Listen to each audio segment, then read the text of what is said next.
Alright, welcome everyone to the week 8 of Team Wars Season 7.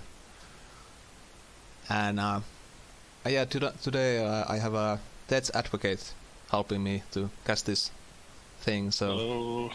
welcome. Yeah, so first things first, who are you and what is your team? Why is your team? My name's somewhat familiar through the community. I've just been playing since the beginning. I put out a lot of deck lists for people. My team won the last Team Wars. I was trying to get them to come back to this one, but it didn't work out, so some random team of bronze players invited me, so I went and joined them to help them out. It's been going alright. What is your team? It's like Geo Broder's Anchor or something? I have no idea how to pronounce it. The actual team leader just vanished about halfway through Team Wars and never came back, so I just sort of took over. I was largely running the show anyways. Well, that's unfortunate, but sometimes it happens. Yeah. So what's the reasoning behind the name, do you know? Or was it just a... No idea. So it's just somebody said like Geo Broder's Anchor and we are like, cool. It was either join them or not play, since my old team didn't come back together, so sure, fine. Yeah. My poor little silver and bronze players, they need some help. Yeah, well, true. Yeah, so you said you have been playing quite a while, so were you way back in alpha beta days, or? Yeah, I was back in the beta and back in 2 draw. Which one do you prefer? 2 or 1 draw? So that's a little bit of a loaded question. I did prefer 2 draw for sure. Well, I liked it. However, just because I liked it more doesn't mean I think Duelyst should go back to it, because it's just taken a completely different design direction. And ultimately, 1 draw is probably easier to balance around and everything, so I don't disagree with the decision. I disagree about the change, and I liked it more originally, but I'm also ultimately happy with the direction they took. Yeah, I personally also prefer the 2 draw, but I can kind of see the reasoning. I just hope that they would have kind of tried to work with the 2 draw format more, but that was then and this is now. So how about the Team Wars 7? Different game. Yes, that is true. Team Wars 7 I've been really happy with. I mean, I basically took a year-long break because I just could not stomach Wanderer and the Burn Zirian and Conum Caw. But the ban list was a project I've been trying to get started for a while, and I'm glad tournaments are starting to use them. And that makes a real big difference. Like, really freshens up the meta, and the personal bans add a whole neat layer of strategy. So how do you feel about the bans, the main bans, the Fault and Wanderer and so forth? Do you think those were the main correct bans? ones? I think are perfect. Like, they were great. They hit all of the top 4 decks effectively. We deleted Wanderer completely, that I was happy with. When it comes to Fault, I ultimately have most of my beef with Conum Caw, but that's a whole discussion in itself. And the Ragnar ban made sense, because that's the only single card you can ban that will have a whole lot of influence. I mean, your other options are ban all of the hatch cards, or try to ban Greater Fortitude or Lava Lance, or just minor annoyances. I think banning the Charm was a good deal, because I know there's not going to be any force feelings. And Sunriser definitely takes Zirian down a peg. I think what's really pushing her over the edge, though, is Lucent Beam and Vitriol, but banning those could just cripple her too, so Sunriser made sense. Yeah, yeah. Yeah, it's a lot harder to get the procs off when you don't have so many early tiles. So it kind of delays her game plan quite a bit. But I mean, as you saw, she's still just a wrecking ball even without priest. Well, true. Well, yes, well. Yeah, Sunrise Cleric, not Sunrise. Names are too simpler. Yeah, yeah. So I guess I should just ask this so we can get this out of the way. So, how about the news? News? I don't know what you're talking about. Either I don't want to talk about it either, but yeah, highly unfortunate. I'm choosing to believe this is a stunt to separate CPG and Bandai Namco legally. That way they can go back to being their own entities, and that the Duel servers cannot be hosted by Bandai anymore. Yep, that's what I'm going with. That sounds like a great theory, and I'm totally on board with you with that one. But I do hope that this will not be the last of Team Wars, so that we will see in some future more Team Wars and more Duelyst. Yeah, me too. But yeah, coming back to Team Wars, I'll just click buttons very awkwardly. So this is the current standings, if you can see on the stream. The Rock and Rocks is still on the lead with a very convincing 7-1 win ratio, and still struggling for the playoffs is at least 4 teams, I think. I think Toronto Heretic Raptors have qualified, but... And we had a 3 out of 4 chance, but now that we got a bye, it's lowered our chances, ironically, because we don't get the wins. So now we're reliant on one of 2 teams losing rather than one of 3 teams losing. So we still have a chance. Well, yeah, that's a very unfortunate. But well, hoping for the best. How do you think about the performance of the other teams or your team in comparison? You said you are playing with mostly silver and bronze players, so I think this is a very good. Yeah, I get on and try to help guide them through with voice chat. Although I do have one other good player,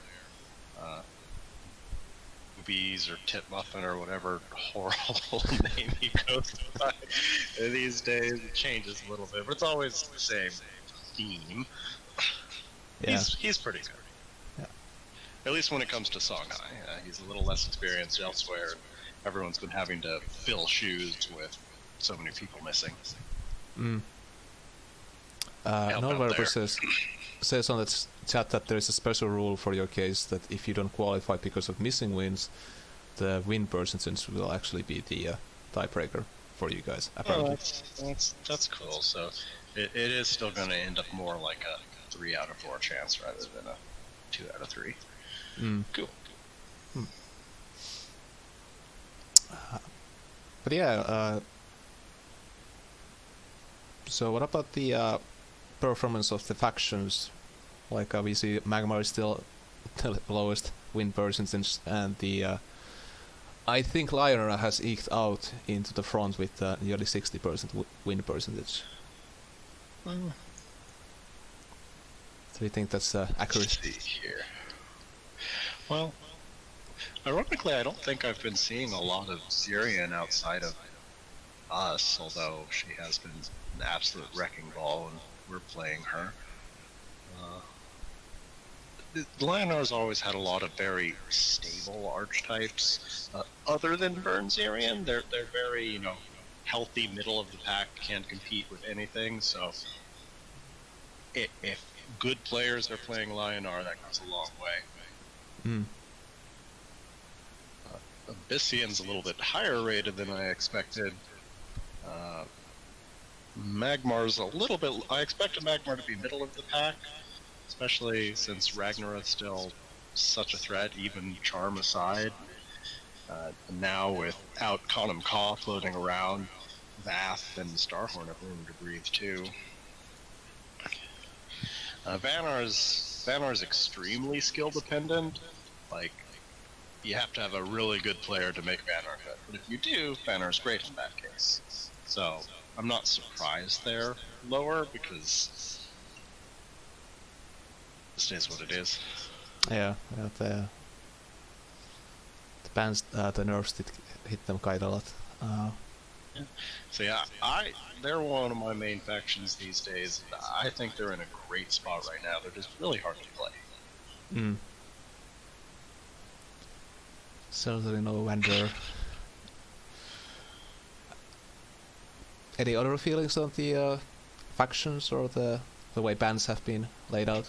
Well, the bans are really interesting. There's several schools of thought there. You can either try to ban like powerful staples. You can build your lineup and try to ban things that are going to bother your lineup.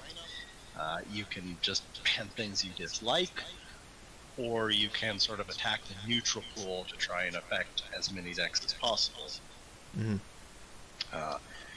We mostly go with hitting strong faction staples, and occasionally we will ban more based on what our opponents have been doing / what our lineup is for that week. But usually we're just hitting obnoxious staples to take the threats down a peg. A lot of the times target something that leads to high roll games, because I'd rather us have a close game that comes to skill rather than, they dropped Malicious Wisp at the right time and now that sucks. Or if I see people playing a lot of Dying Wishabithian, even though it's it's not the highest tier deck, I'll be like, alright, Carrion Collector's got to go, because if they draw really well, we're just going to lose a game and there's not going to be anything we can do about it, and that sucks. So I'd rather than trying to get a broad sweeping take them down a peg entirely, I'll hit high rolls and specific problems. At least that's been our direction. But there's quite a few schools of thought in it. Yeah, it's I've seen mostly the top 5 cards being banned.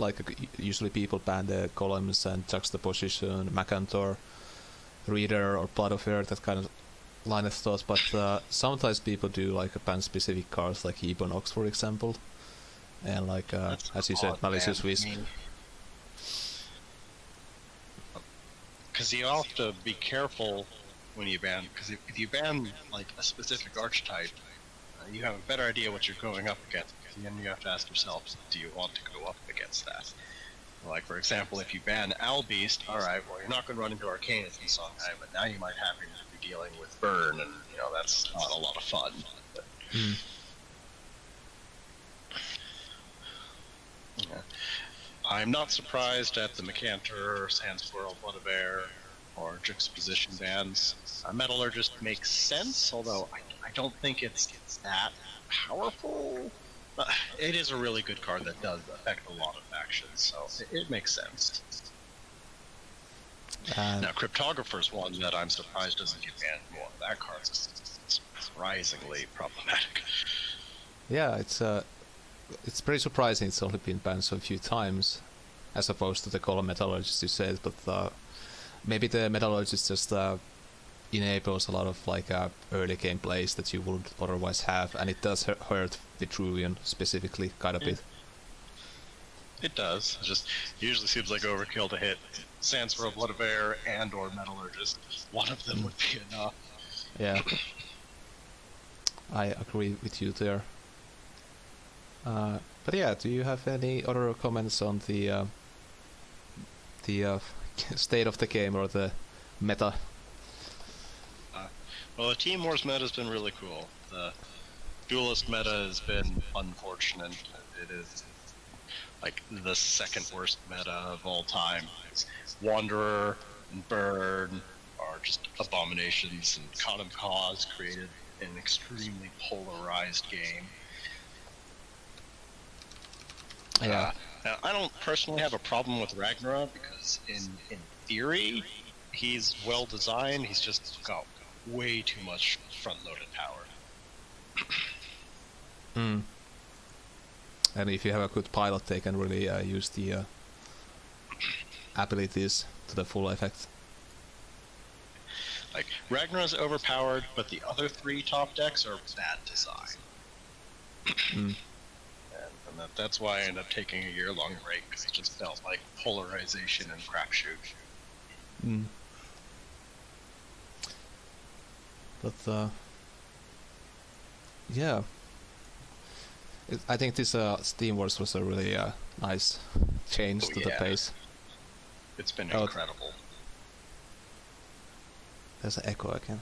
I'm sorry about that. I don't actually know where that's coming from. I've got a headset in, so I assume it's on your end. Yeah, it's. I think it's from my microphone or somehow, but I hope it doesn't bother you people too much.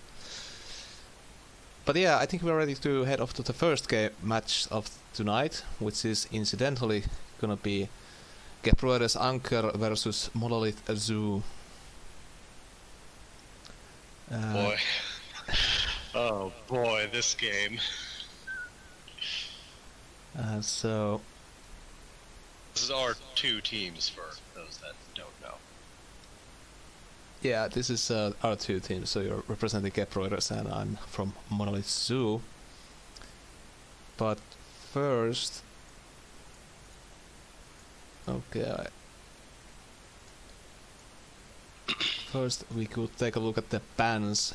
So, as you mentioned, you guys banned Carrion Collector, Old Beast, Blood of Air, and Flash Reincarnation. We banned Macanthor, Juxtaposition, and Blood Tier Alchemist with Spelljammer on the side.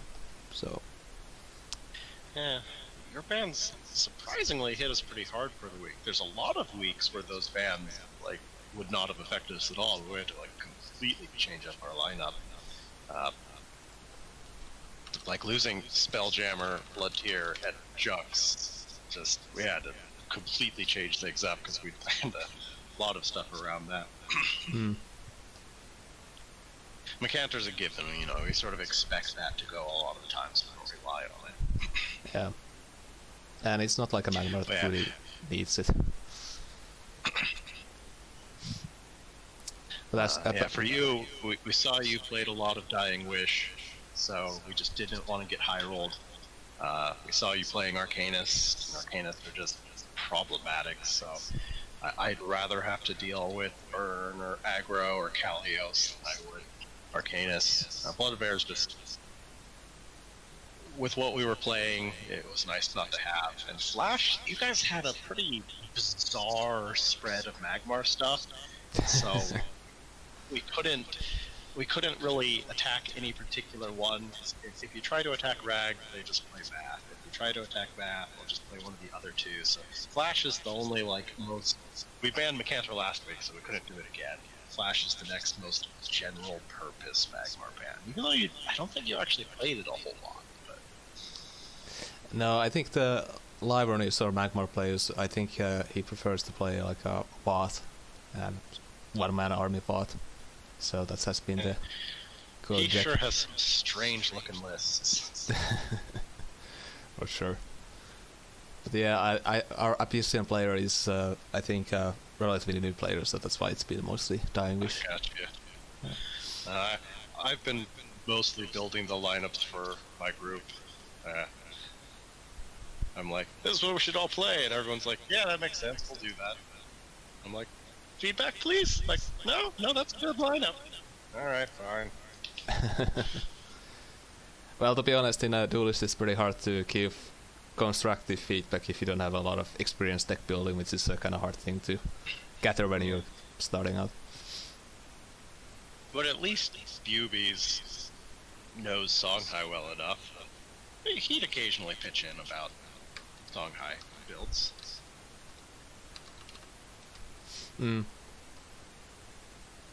Sorry, what were you saying?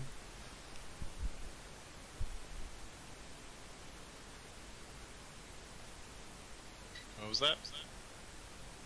Sorry, I didn't hear you. Stoic Rooster is distracting me with the Flash Armada plays. I was just going on about, how Bubies would give me some input at least, but yeah, I was very happy to have cooperative, agreeable teammates. So that was nice. Yeah, Duelyst community has always been super nice, so that's like one of the main reasons I'm still playing this game. Well, Yeah, the community is something else. I read all of it. I read everything. Just don't reply to everything. yeah, same here. But alright, so I think we can just go into the first game. So the first game is You Please versus Pubis / Titmuffin.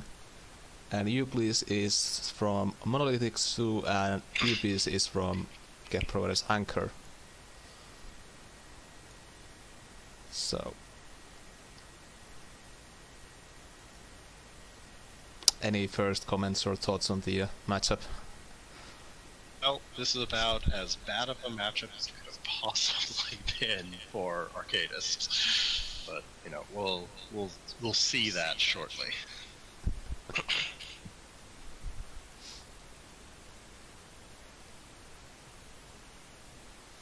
Yeah, You Please has been playing one or quite a bit, so I mean, it's just looking at the two generals present. You know, it's hard to say which way it's going to go because Banar does have the tools to deal with Arcanists, but they're not run a lot of the time. Like aspects and whatnot have been run a lot less these days.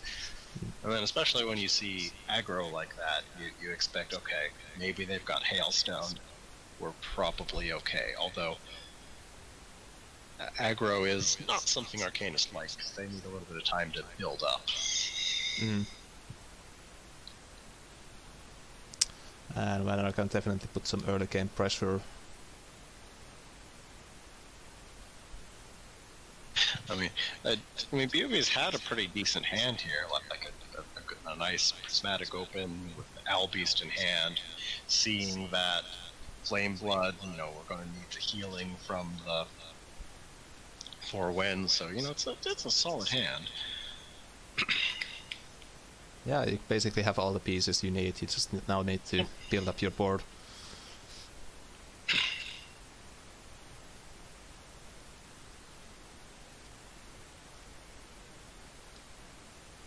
And there's a Spelljammer to ease things along.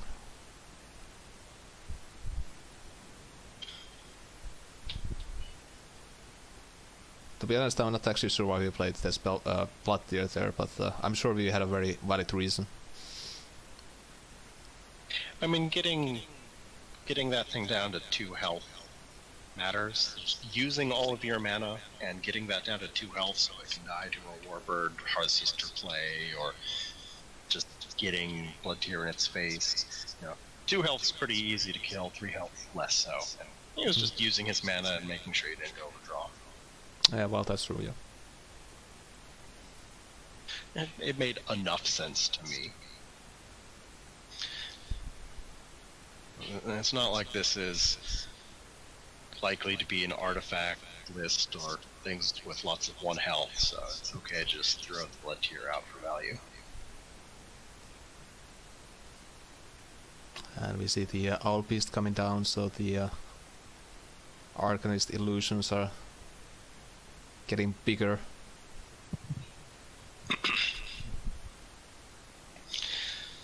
Yeah, or this is like a fairly strong position. And not very easy to deal with right now with the 4 mana. Right. Like, it's a pretty strong position, good early game setup here.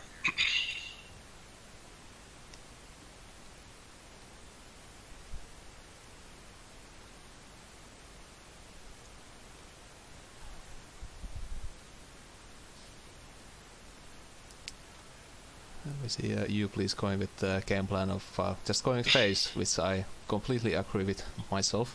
Well, that's what you gotta do. Yep. Hailstones were expected, although the Chromatic Cold was not. Hailstone plus Chromatic Cold and aggro. That's about as bad of a matchup as Arcane Song I could ever run into. Yeah, that's really like That a lot of was answers. just such a rippling swing around right there. Yeah, it's I've noticed that if you're playing Arcanista, it's really hard to come back if you lose your board at some point. In theory, Buby's train of thought was we can body block the illusionist with our face, and more importantly, the illusionist was going to be able to clear that blood tier safely to preserve our health a little bit. And in theory, since we were blocking it, it was safe. So, like, it saved us a little bit of health. Was still in a safe position. But that follow-up, Hailstone and Chromantic Cold was just too much. Hmm. A 3-1 wasn't an immediate threat. Like, we could deal with that later with just some little illusions. We wanted to preserve our health as much as possible early on. I mean, that's And then there's the aspect too. Oh god. Talk about a bad matchup. Fox and Chromatic Cold are not run very often anymore. And certainly No. not in aggro either, but Jesus, this was just like the perfect counter. reminds me of those old Warner days when they just had an answer to everything you did. I liked Control Vanar. And also, like, a lot of those Vanguard cards are actually very cheap, so a lot of like new players like would have the spirit for them.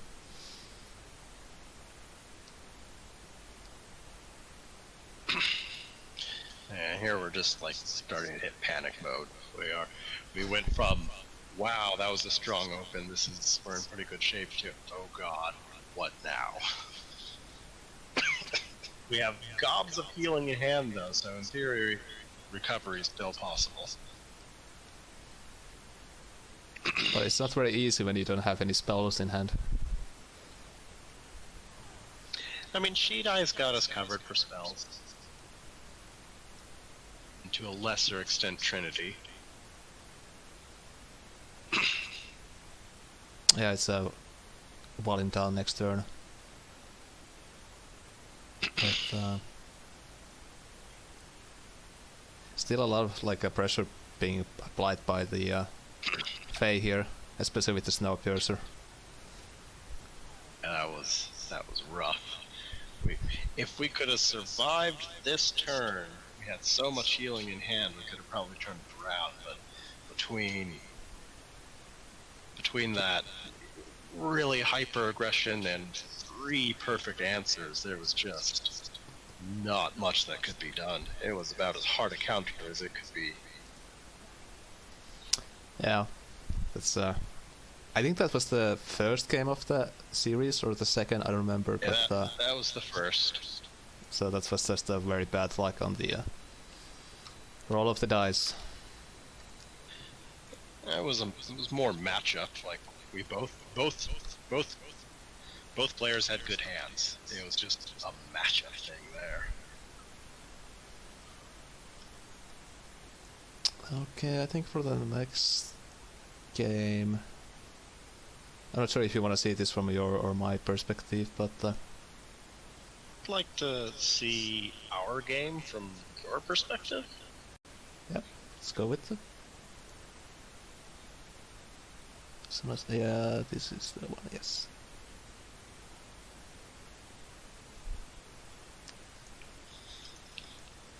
So this is now. I'm not supposed to be the primary Xerion player, but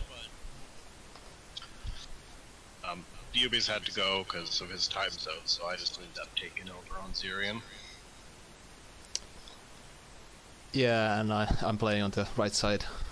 Once again, Monolithic Zoo and DeathsAdvocate is for the Keprodes Anchor. And I had like a pretty high hopes for this list. Yeah, Big Sif is a real solid list. Although it hurts not having Blood of Air. And I can maintain S rank 1 when I feel like I was usually too busy playing janky lists, but I figured it'd be the last season, I would like to actually be number 1 for once rather than just wasting my time playing jank.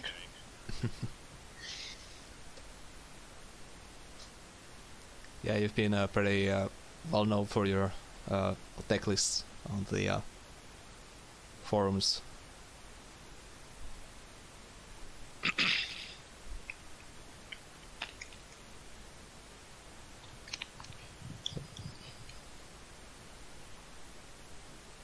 Yeah, here I think the discussion was just whether we want to play both replicants or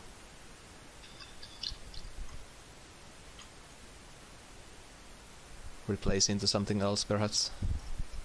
Yeah, I like playing both replicants and then replacing the third replicant. Yeah, me too, but the problem is that they're so easily cleared now. So... Yeah, but that's okay. You don't play them because you want them to stick. You're playing them because they're deck thinning and early advantage. And, you know, you've got to spend a Tempest or something to deal with them. Or a Sunstrike. To the face.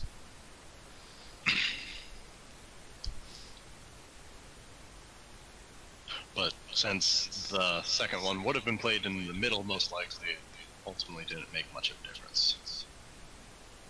No, I would have preferred to play Diagon it down to threaten the mana tile, usually. Or maybe below the general. I'm a fan of just middle control. I find controlling the middle of the board to just be a very important thing in general, so I am always thinking about how can I maintain control of the middle. Yeah. It just gives you the most options and your opponent the least. And it's okay to give up middle control, it's just you have to do that at the right time. Yeah, I agree with that. I just... usually you get punished if you play things in a line, but maybe that's just me getting blasted too many times. Well, Sunstrike is, for reasons I don't understand, not a very commonly run card. I think it is absolutely amazing, but it seems most people don't agree with me. I think well, it's run in Wizard Pro, man. I think I've seen it sometimes in Origin, but yeah. Given I don't run it in the most aggressive variants of Zerion, but I do run it in the mid-range to slower versions. And here we see the Sunforge Lancer coming down.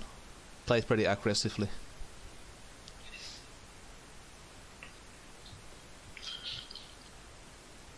I mean, we sort of figured Sunforge Lancer's not going to live anyways. It's going to die to something. May as well just throw it out there and get the benefit immediately and deny that globe. Because Sifron on 6 mana early can be very dangerous. Yeah.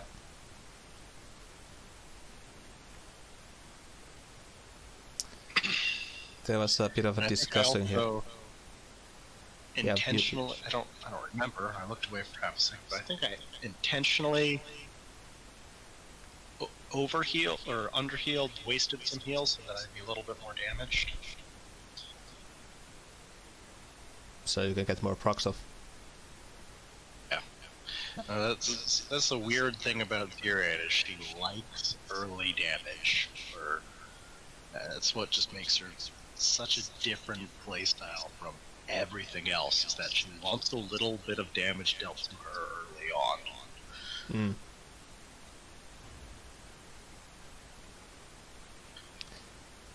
I think here we just I really wanted to play Mirage on the Lancer, but it was pretty awkward to do so.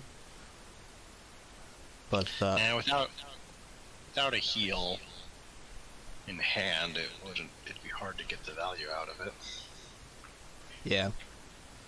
And then we just did some this was a massive panic play from me. I think Nif was explaining the play, which was, I think, to hit the Lancer or something with the Scorn. And then I just did complete opposite thing. And I didn't even attack you in the face.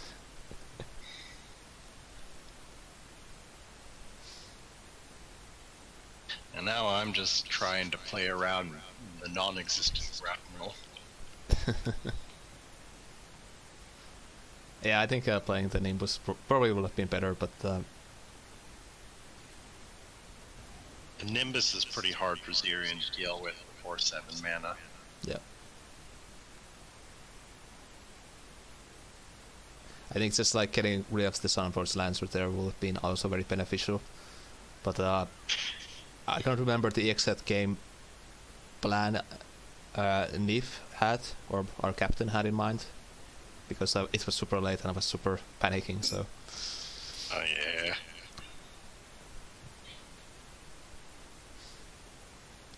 But yeah, this is very rough now, like that there's like no answer anymore to the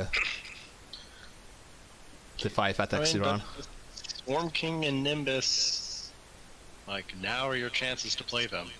At 7 mana it's dangerous, but right now Zerion could completely roll over and die to them.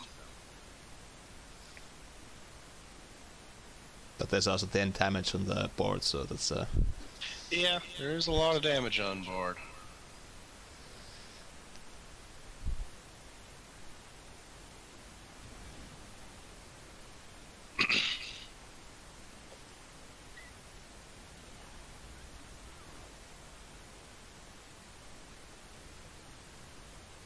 well, the Nimbus really wants to be played.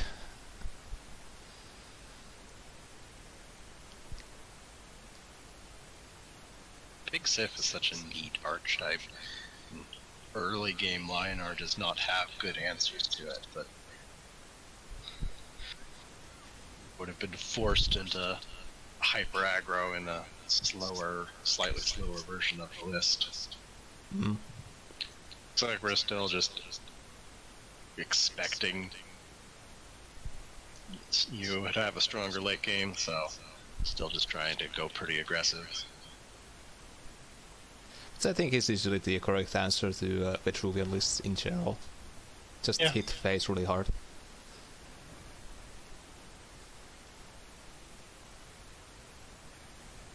Like now I just don't really have a good time to usually at this point to play Swarm King, for example. Yeah. Now you've got too much pressure.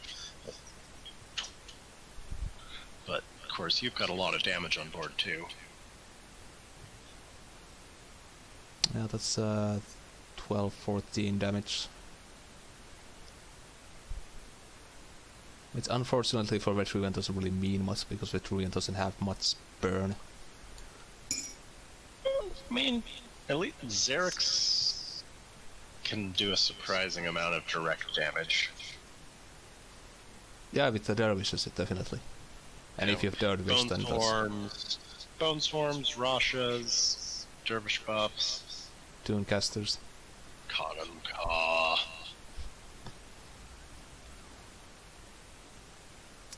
Yeah, that's usually just tied to the dervish type, so archetype, so Sifrin doesn't usually have that much out of hand. Yeah.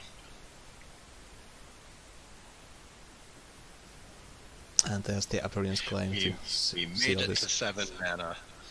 That was the big thing. It's a list with 3 Aperions. All we had to do was live that long, and then we could deal with your stuff. But yeah, in early, what's her face? The obelisk summoning lady. Nimbus. Nimbus, yeah, Nimbus. An early Nimbus or Swarm King could have made this game a bit different. Mm.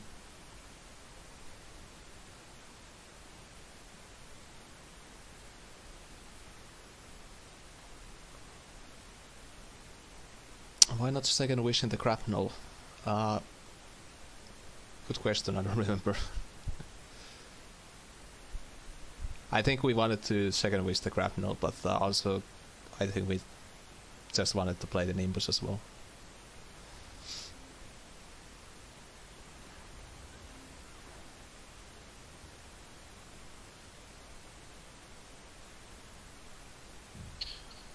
Mind control.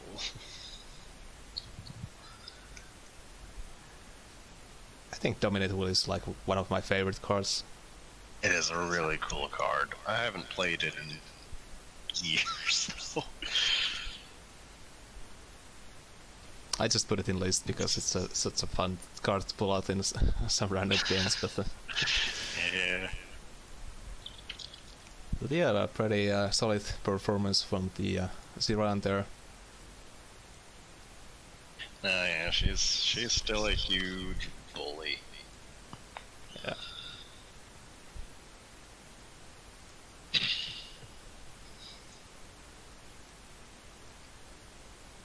I like Zirian, but I loathe that she's turned into a burn deck. Like, Vitriol and Lucent Beam are just so toxic. Yeah, it's a very hard deck to deal with sometimes. Especially when they get the just destroyed board. Anyway. Oh, this is not a good matchup. Aggro Cal or Aggro Cast versus Syrian. That's just unfortunate. But I think that was just your last list you had at that point. Yeah, I think so too as well. Like definitely not the list we wanna be running.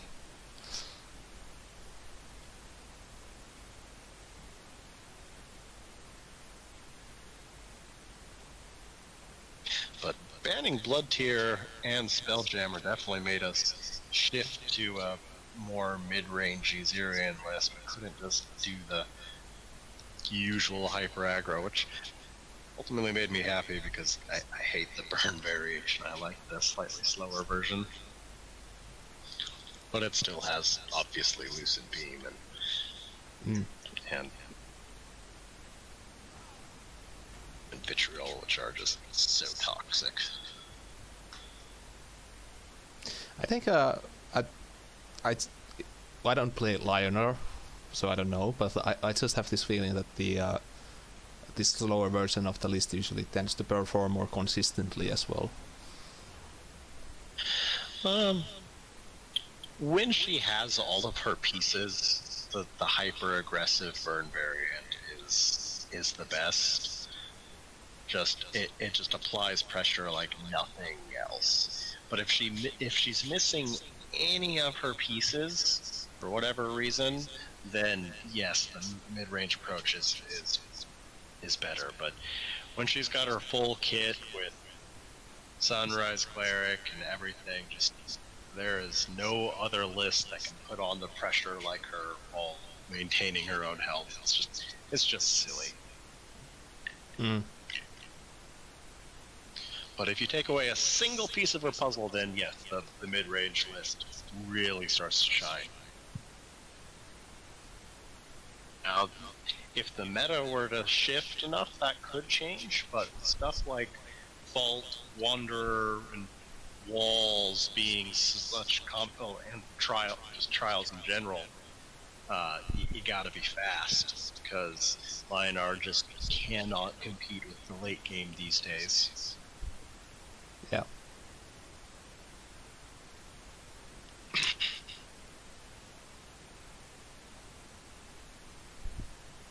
Once Among Us says that is he the only one It's not a that's chart. It's a scythe that shows my initials. Oh, that's true. That's clever. I never realized that. It's a scythe in Abyssian colors that have my initials. And it's steampunky to be accurate to Duelyst's aesthetic.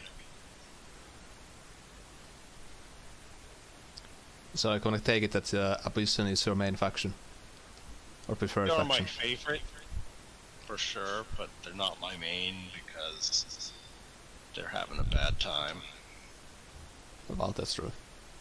Banners become sort of my favorite and main just because they're so much fun to play and they're so strong when played right.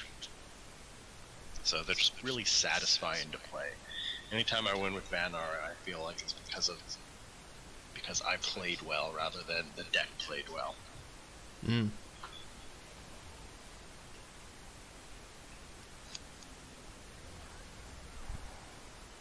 here we see the face of the two heals and burns. You did actually get us pretty low, but have no shortage of heals. That's I think is the most frustrating thing about playing against this healer on our list, is that you get the Ziran so low, but it doesn't actually matter because like they're actually at plus 50 health at that point.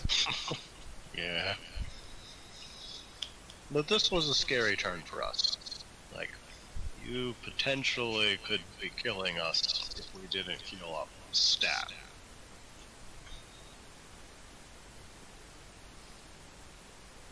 And we are getting kind of close there with our hand, but just not enough cards.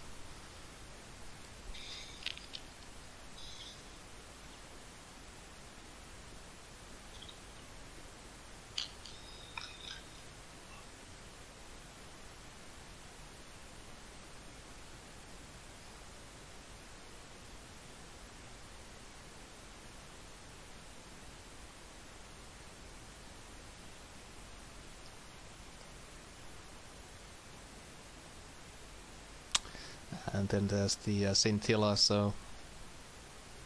And our health returns. And all the healing procs are coming out.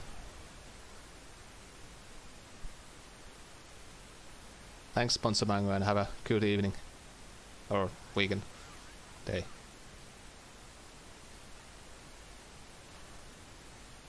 Thanks for stopping by. How do you use the word? How does he see a shark? I don't get it. I think if you consider the A as kind of like a mouth, then it's kind of leaping out of the water. Kind of. If you squint your eyes. I don't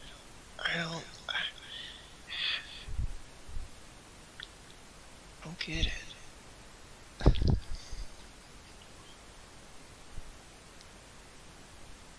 Maybe somebody needs to draw the shark on the picture too. Yeah.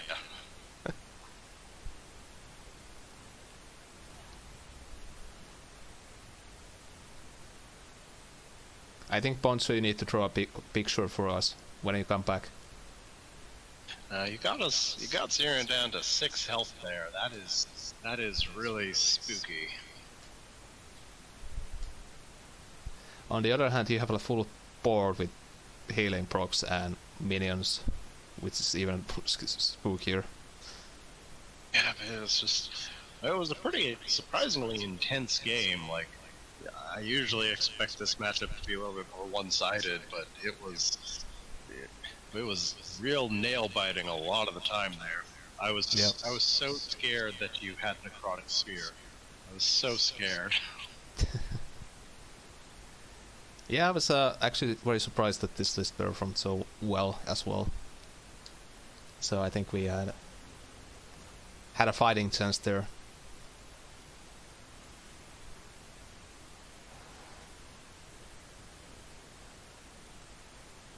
Unfortunately, I don't think there's too many cards here that actually help us in our list. Maybe Betrayal. I think Betrayal would have been pretty good.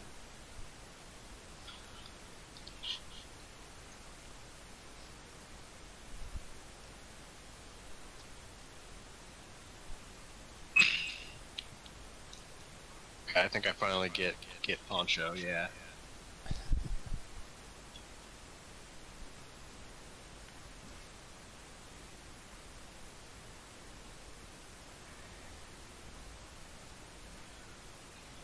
Yeah, we were pretty scared of just, like, death by...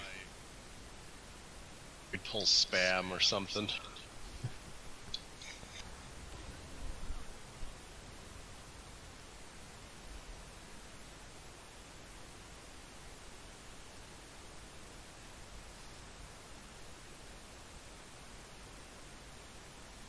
Well, still, it's we technically have lethal here if we survive this turn, but that's a big if. Big.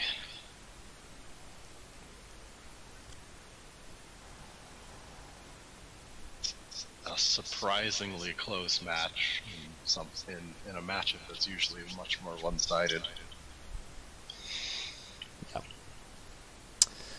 But unfortunately, we did take a loss there, and I think you won 4 games in a row, or 5. So it was Bubies lost with Arcanus Shidai, then he won a game with Syrian, and then I took over with Syrian and won the next 5. Yeah. Very well done. And not our greatest performance, but still, Siran. Yeah, Syrian's a bully, a very unhealthy bully, and part of the reason why I left the game.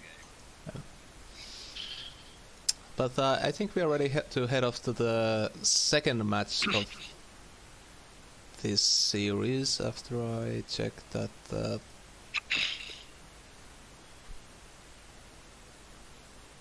I have the correct games here. Yes. All What are right. you looking for? My notes. I'm a very professional caster, so I keep notes in a very wrong place. But yeah, the second match is gonna be Toronto Erratic Raptors facing off Komodo Crusaders. It's lizards. So both teams are... Well, Toronto is in the playoffs, but Komodo is trying to get into the playoffs. And as for the bans... Toronto banned Celebrant, Juxtaposition, Sandswirl Reader, and Holy Immolation.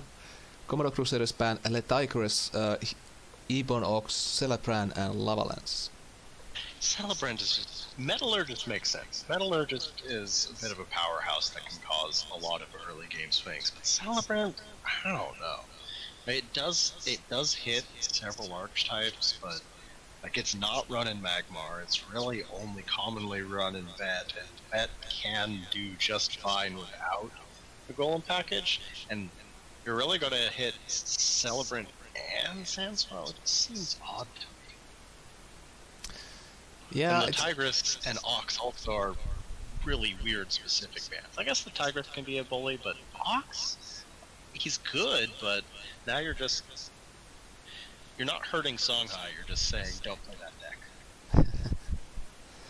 Well, as for the Celebrant goes, I think the idea has been that you're either banning columns, Metallurgist or Celebrant, and you just alternating, because Celebrant is kind of doing the same thing as Metallurgist in a sense. And also Celebrant kind of boosts some places to get to the early game buff, so I think that's the idea. It's not bad. It does hit a lot of things. So yeah, makes sense. It's a very good utility card, I think, in many lists. So, but as for the Ebon-Ox, I think I've been getting the sense that Ebon-Ox is very high tier list in this meta. It's been banned a couple of times before. Very good deck. Very good deck, but I don't see it as like ban worthy. If anything, I'd ban one of its pieces, like EMP. Ebon-Ox has a bad time without EMP. Yeah. Yeah, maybe that would be a... I don't know. EMP is a very awkward card to play. But then again, I think the Tigress, as you mentioned, is... I'm personally surprised it hasn't been banned more, but I think beyond Rock and Rocks, I don't think...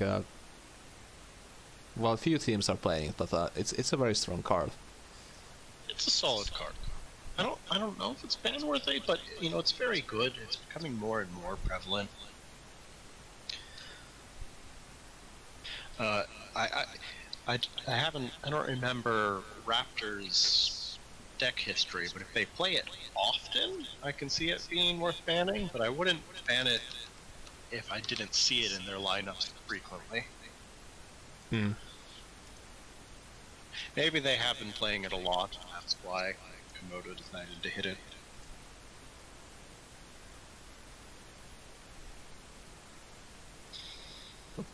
Wrong game. Do you see any other only worthwhile bans. I mean, Holy, Sand Swirl, Jux all make a lot of sense. Lava Lance makes a lot of sense. Celebrants, I personally don't think it's worth it, but I can totally see why it's hit. And the Tigress, if they play it a lot, sure. Ox is the real strange pick one. I'd much rather ban EMP, since that's just an obnoxious card that can go in a lot of decks, rather than just ban the deck itself. Yeah. And I think like some lists just struggle to play against the Eponox, so maybe they just didn't wanna face. Yeah, I mean, I guess if they were just very removal or aggressive oriented lineup, then yeah, Ox could be a problem. But speaking of which, we are ready to head off to the first game of the series, which is the Mighty Balloon facing off a Known Werber. And Balloon is from Komodo Crusaders and Known Werber is from the Toronto Erratic Raptors. Both fairly well recognized names. Yeah. Both have been... Here is Super Bully Zerian, although it's looking like it's a very control-oriented... Well, actually Draining Wave just makes sense for that early personal damage. I find Flame Blood and Tempest to be enough personal damage, but Draining Wave is a real solid card. Oh, okay, he's even going the Sworn Avenger route. Nifty.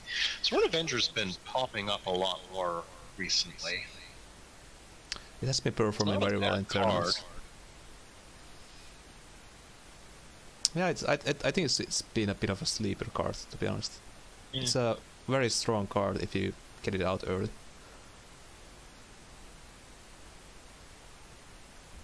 But we also see the Mighty Balloon playing Zerix for a change, with Obelisks. I don't know what he actually means. I mean, he's just one of the old players like me that sort of play everything, I think. I think he had like a 30 liner ribbons, so I think that's his main. Main. But I remember he's saying that the Vitruvian is more his style. Me, it looks like a pretty clear... I guess he can't play Avenger and Draining Wave unless he risks the Avenger dying. But I will take that risk against like Vitruvian. Bone Swarm and Rashas are common enough, especially in Xerix, that I wouldn't be comfortable with that. I'm not sure if Rashas is that common anymore. It's kind of weird, but it's not like super common. It's because it's hard to find room for Bone Swarm and Rashas, and with how problematic like eggs have been, Bone Swarm, eggs and artifacts have been, Bone Swarm does a little bit better job against those than Rashas does. Even Rasha does the same thing, but Bone Swarm gets a little bit more value against Rag and just similar. I mean, it doesn't feel good to play Rashas and cleaning up one egg when you can potentially do 2 damage and clean up the lot of eggs. Bone Swarm can be played around, so that's why traditionally Rashas was picked over Bone Swarms. But Obelisks is where Rashas almost always shows up, because if you're running dedicated Obelisk, you're going to be running Dunecasters and everything. So you're very... Like, Obelisk is the place that Rasha still always goes, and sometimes Bone Swarm as well. So seeing that Lava Storm means it was just way too risky to try and play that Thorn Avenger up front. Yeah, I can totally get behind that. I'm just... I personally don't put Bone Swarm to many of my Vitruvian lists because I kind of want to push my curve a bit further into the later game, so putting more cards and Portal Guardians over the Rashers. So that's why I'm not too afraid. For the most part, I have also been doing Bone Storm these days over Rashas, with the exception of Obelisks. Yeah. And because in that case, sometimes it'll be both. Dunecaster Rashas is still a very strong play, like no matter what. For sure.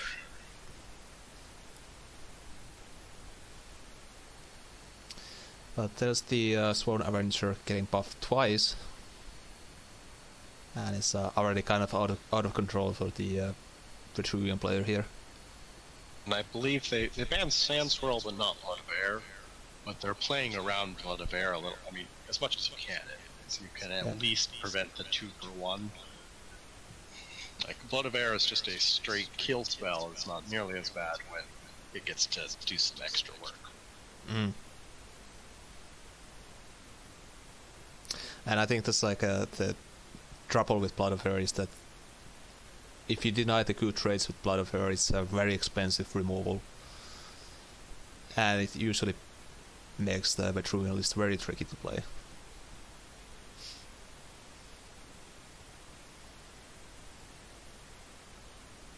But Allomancer next to the Sworn Avenger, just because there is no other reach. That's a good play. Sworn Avenger can't get away from it. Zarian doesn't have a clean removal for Allo at this point. And even if they do manage to kill it off, it spawns an Obelisk, which means that there's a potential to get rid of the Avenger anyway. Yep. It was a good play.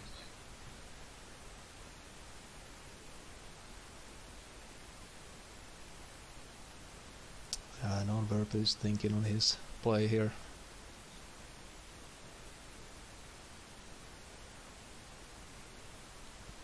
Would you just go face here? If he's running Sundrops, I'd probably think about maybe replacing... Well, no, because there's still no way to clear the Allo.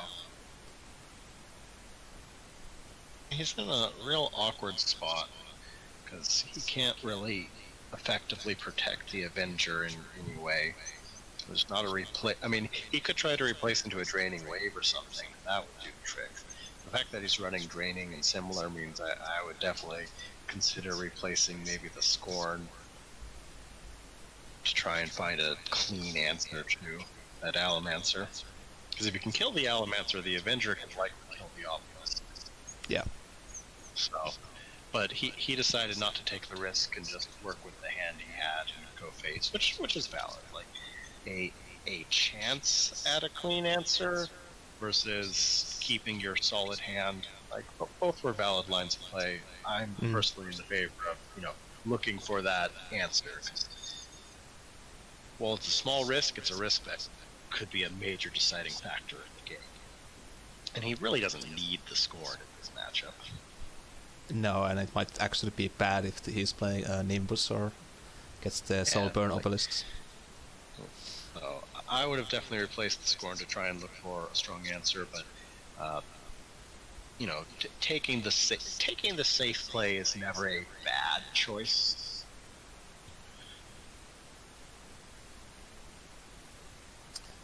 But the Mighty Balloon does have a Blood of Air in hand, so that's a pretty clean board. But you can see his hand. You've got it pulled up. Only seeing it from the downriver side. Yeah.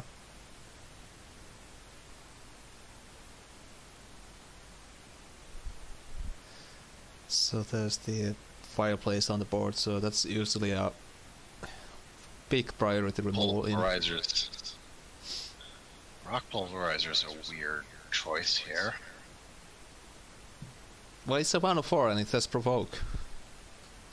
I guess so. Like, it's really good in Wanderer, but it's very odd here. But the 4 health does make it a bit stickier, so you can get more procs out of it. Yeah, I guess that's true. I wouldn't.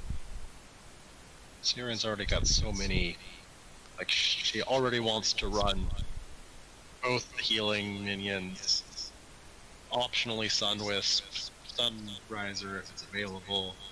She's got so many competing 2-drops already. Super unfortunate spawn for the Mighty Balloon there. Yeah.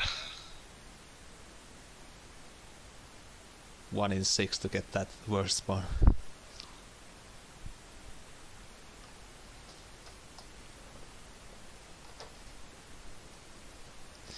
And Nonvarper does have a pretty heavy hand here, so the Mighty Balloon does have to get some pressure going, or this is gonna be pretty devastating. That spawn right there might have just decided the game, unfortunately.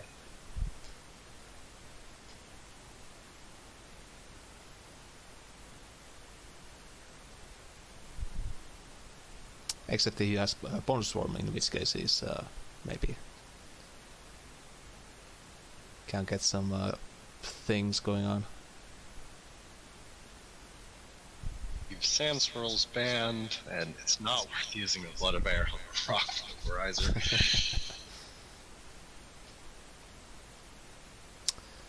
It would have been perfect if he just had, like, Dunecaster and Third Wish. That would have been the ideal answer there. Yeah, for sure. But the Mighty Balloon just decides to swarm the board here with the packs, old classic, Yep. and Fireplace, so... He's sort of playing around Holy, as much as he can anyways. He can't hit both of his important units with Holy stuff. Yeah. It's really hard for Obelisk lists to play around Holy Immolation. Yeah.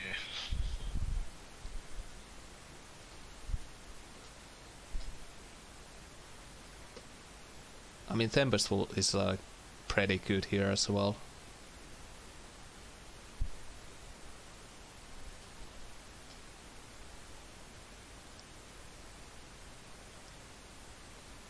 Tempest, or well, Sunrise, Tempest, BBS. It's gonna be brutal.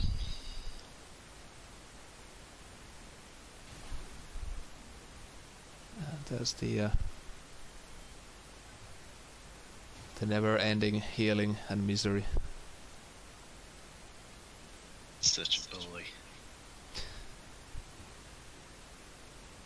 Oh, I should chose to kill the top. Well, okay, the top obelisk is positioned better, but the bottom one's closer to the globe. And once again, very unfortunate spawn there for the... Oh my god, 2 in a row. Poor bastard. Can't get access to the Sunriser now. Well, now would be a perfect Blood Bear.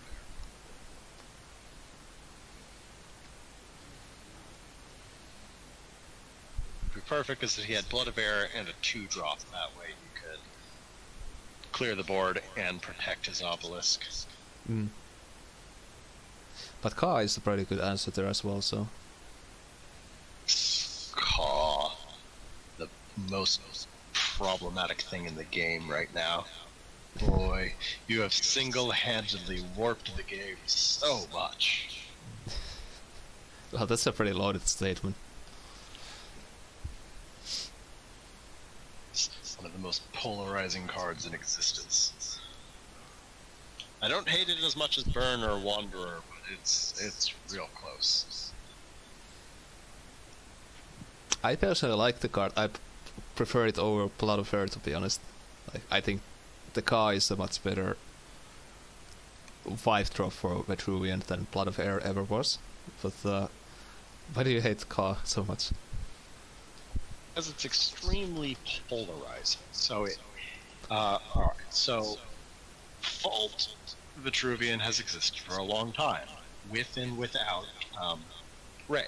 And it was never a problem. It was always good, but it was never a problem. Conum Ka walks in and changes that from a good deck to a broken deck. And more importantly, Conum Ka warps the meta so much by removing Vath and other attack buffs. Like, just straight up, like, removing those from the meta entirely, which then has a giant ripple effect of making Ragnarok even stronger, because he doesn't have to worry about people avoiding Ripper combos. And it's just this giant, massive ripple effect by removing otherwise eat checks and balances while also just utterly breaking Vault. Like, rush and flying are not keywords that should go together. That's true. That's a very two problematic keywords together is well. But here we see I'd the. much prefer it to be a 4 mana without flying. Like, it'd be really good, but positioning wouldn't matter.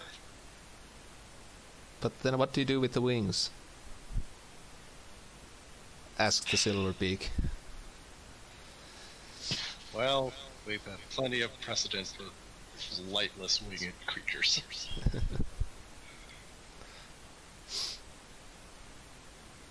But yeah, the gust comes in a pretty clean time, so Siran is getting pushed into corner here.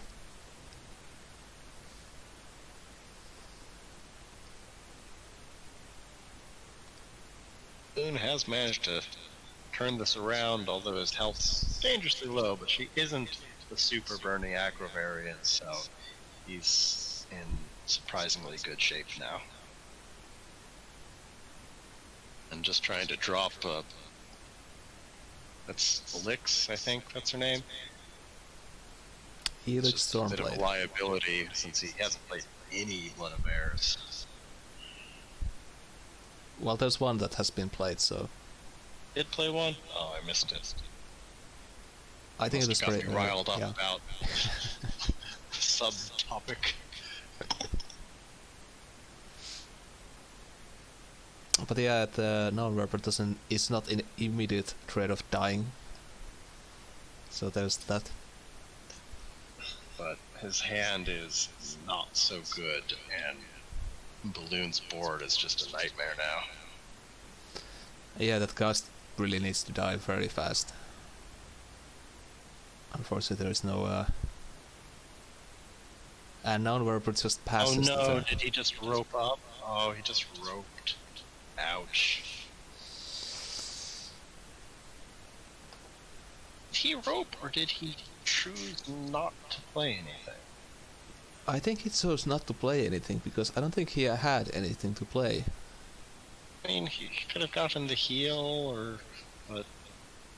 No, because he doesn't have. Well, Oh. it does. No, wait, he can BPS something. Yes. Or, you know, he could have played a Leaks just because, given its Blood of Air bait, but still. Oh no. I mean, he was in a pretty bad position regardless. Yeah. I'm surprised Mighty Balloon was able to turn it around after all those terrible Obelisk spawns, but ultimately it was just a good match for him. If that was actually Burnzirian, he'd be in a lot of trouble. This is a perfect example of that. Like, you know, just the hyper aggression of the Burnzirian variant is just too much for most decks to deal with, whereas the mid-range or more late-game ones just have trouble competing with a lot of the other end-game decks. And that wasn't even proper Vault or anything. That was just mid-range vet. Yeah. Still a very cool game to see. I always love seeing SimCity coming around. Oh yeah, obelisks are cool. So for the next match, we're gonna see some more Vitruvian. So Bonzo Mango facing off VPC. So in this turnaround, Bonzo is playing Toronto Erratic Raptors and Komodo Crusaders is VPC. Sorry. Yeah. Looks like the aggressive mid-range Starhorn variant, based on what I'm seeing so far.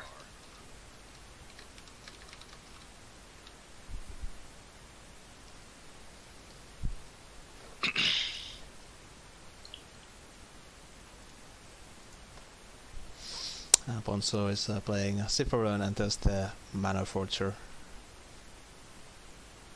I really like the Mana Forger in Vetruvian. I think it's a strange choice. I mean, there are a lot of good targets for it, between Wishes and Bone Swarms and Blood of Air, but it's still weird to me. I think the thing with the Mana Forger is that because like a lot of Vetruvian cards are in the 3 or 5 mana slots, Yeah. so if you can like reduce the cost by your spells either by 1 or like Blood of Air by 1, so that means that you can play your turns more effectively. And in Vetruvian that's a very key thing, because Vetruvian doesn't usually have the sustain over long games. So if they can put more pressure early on, that's a... I suppose with Celebrant Band, it sort of provides a similar role. Yeah. And also Zero Mana First Wish feels good.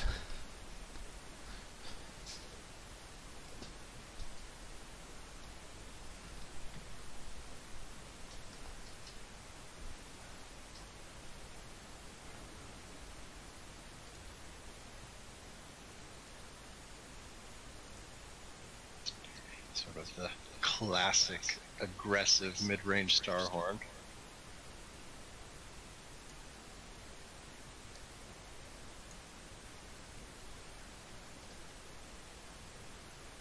Just keep slapping big minions on the board. Starhorn keeps you from running out of fuel.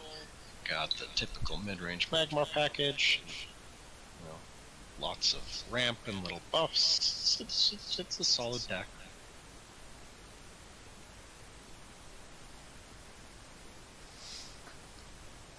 What's your favorite Starhorn list? My favorite Starhorn list is my go-to Vath in a Hat deck, which is it's Starhorn just basically running the classic Finality Vath deck, just trading Drogon Crypto for Desi Spikes, and there you go.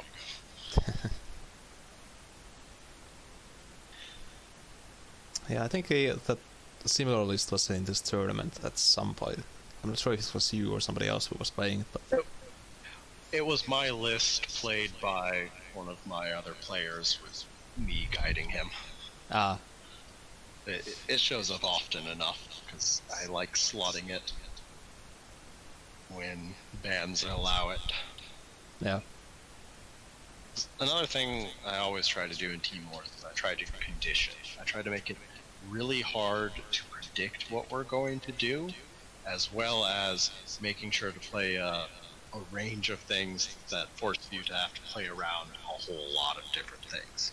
If we play everything, you have to play around everything. That's very true. So my lineups, I'm always careful to try and remain both unpredictable and at the same time conditioning the opponent. And I think especially with like a newer players, that might be a bit difficult thing to do, because they might not have the required cards to do it. So did you run into any issues with that? Not too much. I had a whole bunch of orb copes laying around from streaming days, so I was happy to pass those out if they were needed. But Bubies has basically a full Songhai collection, so he could build whatever was needed. Our Libra decided to spend a little money, so he could just basically have a full Magmar collection and just be able to do that whenever we needed. And then at first we were working on putting together more budgety lists for Songhai and Vitruvian, but eventually everybody just sort of had what they needed.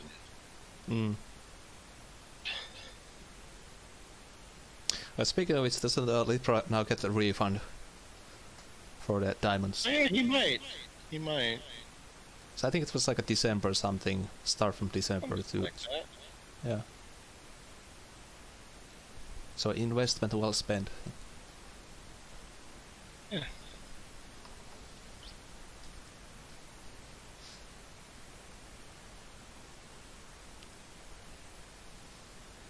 There's some heavy thinking going on from the both teams here.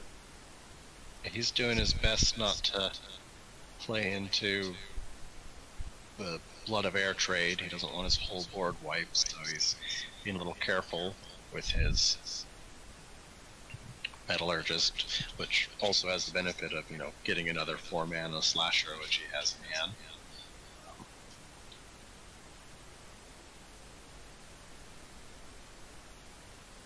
And there's the reader on the slasher, so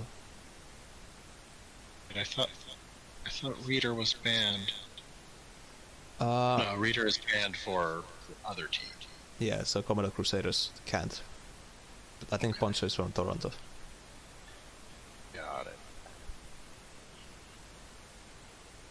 Commodore didn't ban any Vitruvian cards except the Celebrant, so they have the full removal package in their hand.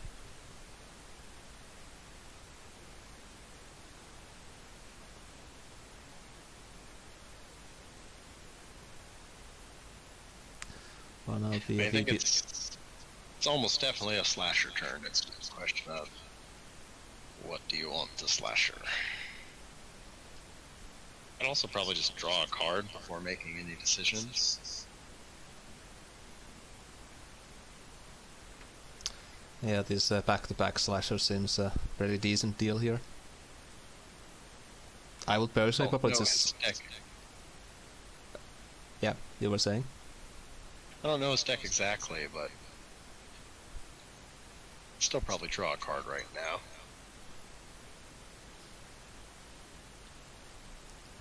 Yeah, I was say... He's not going to go for the tile deny. Yeah, I was gonna say that I will slasher the Forger and stand on the tile, but Going for the Kachata. he takes the more aggressive route here. I mean, he does want to be aggressive, so we can get him into Desi Spike's lethal range. Because Sif gets pretty scary in the late game and has a habit of running a lot of creatures that dodge Magmar's entire removal package. So he does need to be taking the aggressive route, because if he's running the Magmar control package, it's not going to be effective. If he's not, well, aggression's all he has. Mm.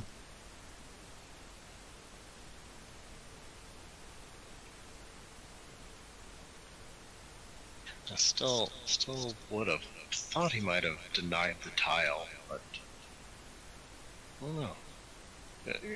Working on that Desi Spike's lethal range is pretty important too. Well, now he's just taking 8 damage basically here from the staff. So that's a big trade-off, I think.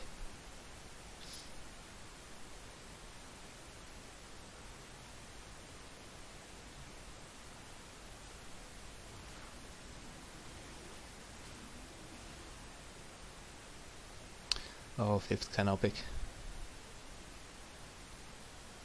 No more Starhorn. Draw. Canopic is such a cool card. It's just the only place I've ever been able to fit it, but oh, it's so solid there. Yeah. It's not too bad on Starhorn. Starhorn can, do with or without BBS, but it's absolutely crippling to things like Fae and Rag. A lot of Shanghai decks as well. It slows Songhai down a bit. They usually pack OBS or Painter or something, but it does definitely slow them down a little. Yeah.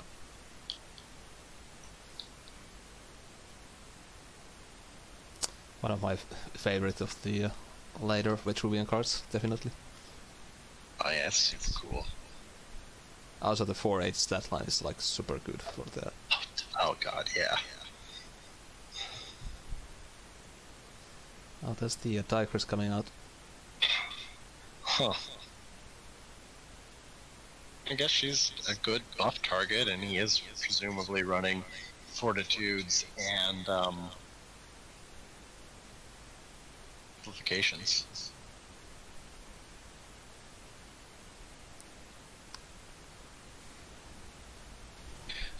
Playing her close enough to get the wolf proc off. Oh, I didn't trade for wolf in. Interesting. Might have ran out of time there, I think.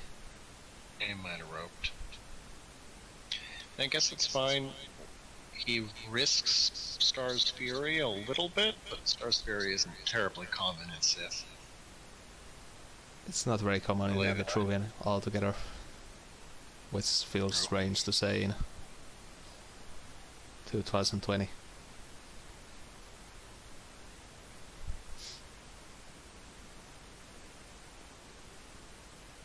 Still a pretty hefty board for a Poncho to deal with here, so...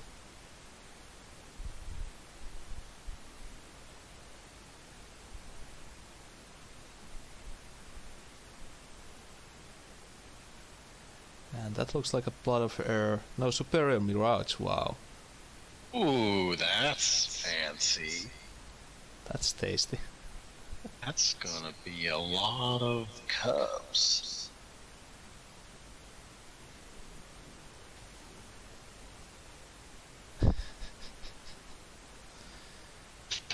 Go.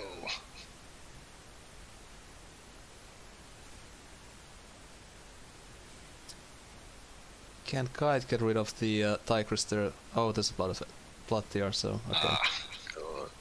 There we go. That was a big swing. That's a big part for Poncho now. Yeah, it is. Given the Tigresses get cleared off with relative ease, but I think Lava Slasher still ends up taking damage, but it's only 2, so it's not a big deal. Starhorn's hand is hurting a little bit without his BBS.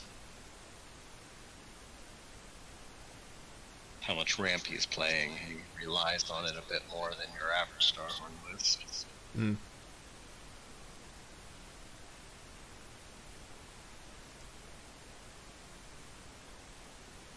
I don't know if, I don't think Slasher kills a Mirage at all, actually. No, I don't think so, because it doesn't count as attack. It's a fight, not an attack. Yeah. So it's a pretty funny interaction, but yeah.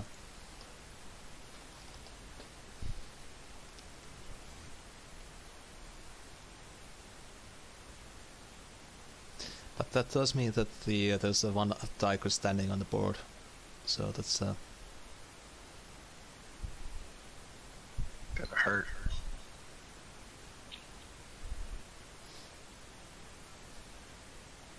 And interestingly, VPC just placed the Lava Slasher on the face of the Siphoron.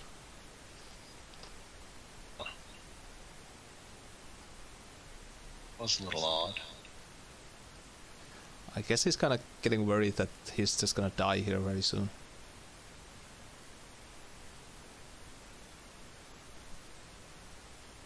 Or he's trying to stall the game so he can get more cards in hand.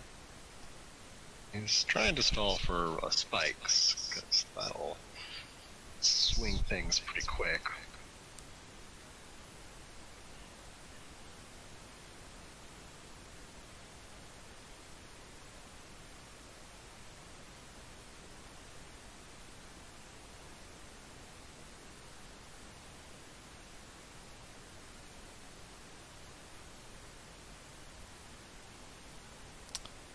There's the Wind Striker.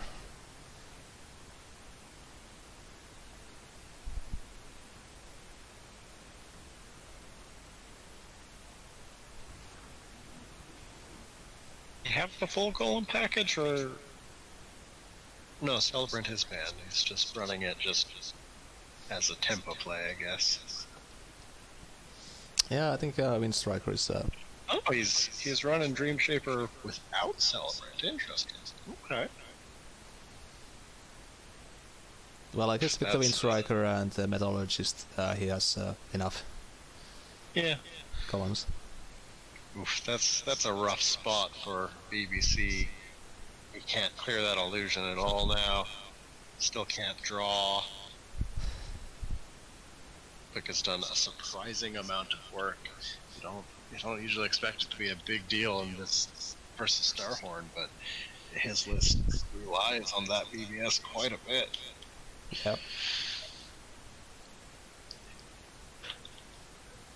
That Mirage was spooky. Yeah, that definitely turned the game around. Got rid of the Kujada and the Tigress got clean remove. And then there was the third minion I already forgot existed, but yeah. Actually, he's got a pretty clean removal on that Ragebinder, given his health's getting a little bit very dangerously low. Like, he is just about in Desi Spike lethal range.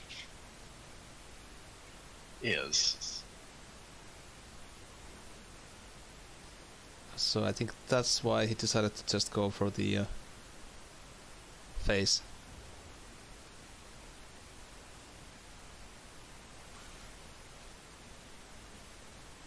Yeah, because that keeps... Well, no, because he's still in Desi Spike lethal. Well, it would be a draw. It would be a draw. Oh, okay, there we go. Heralds, never mind. Ouch. Yep, there's no recovery from that.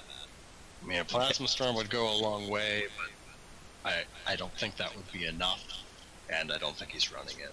He's running the aggro variant. Yeah, this looks like a game over.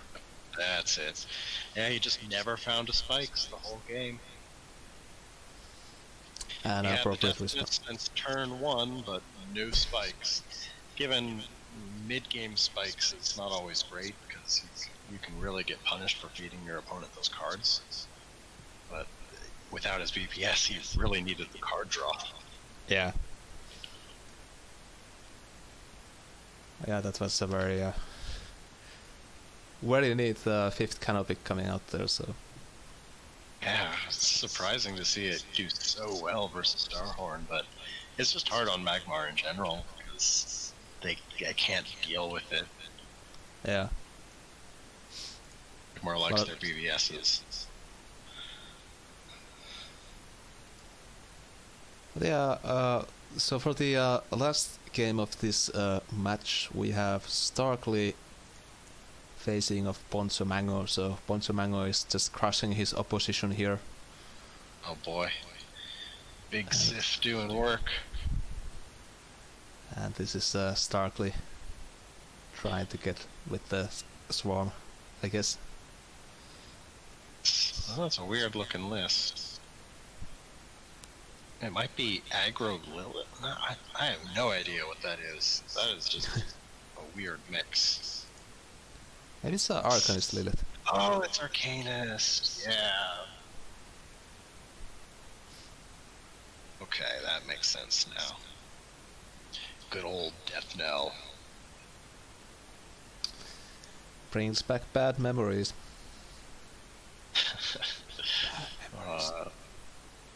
What? How could you have bad memories about Death Knell? Well, not Death Knell, but like back-to-back Death Knell, definitely. Yeah.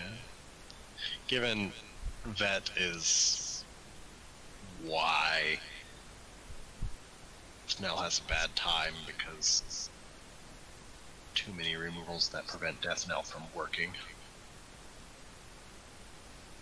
I think that's just poetic justice for the Blood Moon Priestess versus Siphon Energy. I guess that's true. Yeah, Vet did have a bad time for a while against Priestess.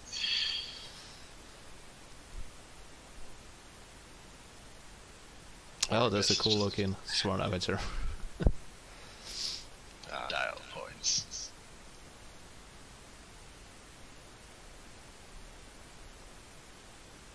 But that does cause a bit of problem for Starkly if he can't get rid of that thing soon. I mean, he's got Lightbender and Ritual. Like, he's not too worried about that.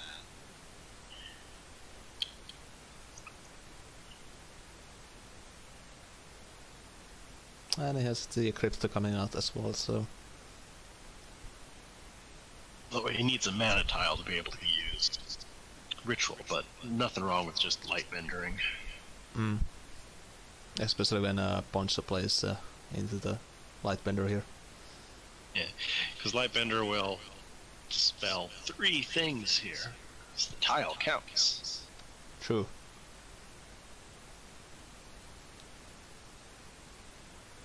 But a few dispels that actually hit tiles.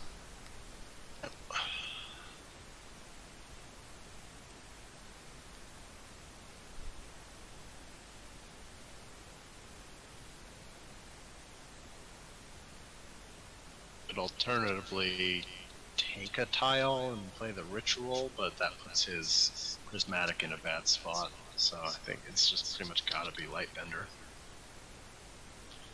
Oh, he's gonna... Well, he's not sure. Well, it would be pretty strange to not Lightbender here, I think. Going for the Ritual and Crypto is pretty safe. Develop a big board and potentially still keep your Prismatic safe. More importantly, deny both globes. So it's a solid play, but a little bit risky. Actually, because a Bone Swarm would just end the game now. Well, Poncho is probably not running Bone Swarm, I think. Probably not. But maybe. I still run Bone Swarm in Sith, because it's like the only semi-reliable AoE they have. True.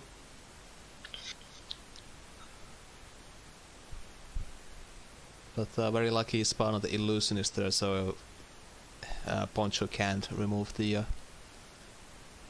main dude now. He was pretty likely between the Wraiths and 2 spells to get a body block, but it was still a risk for sure.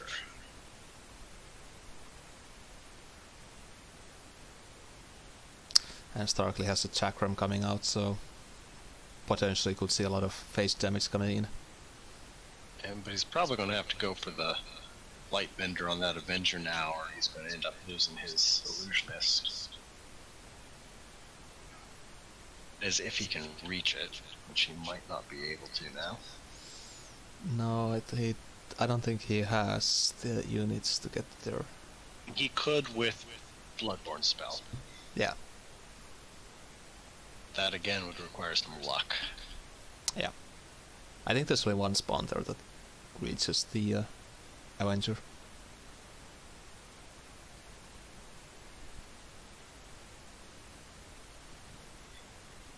With body blocks around, he can control the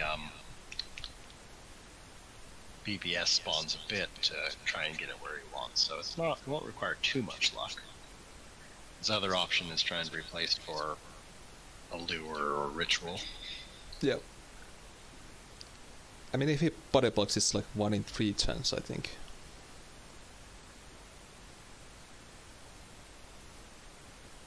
Because if he walks up, he's got 3. Yeah, 1 in 3. 2 out of 3, because he gets 2 spawns and he can block all spots around him other than the 3 in front. So he's more likely to get it than not. Oh yeah, true. That's actually true, yeah. Depending on the priority of Prismatic, I think Prismatic and or BBS can overwrite each other. But...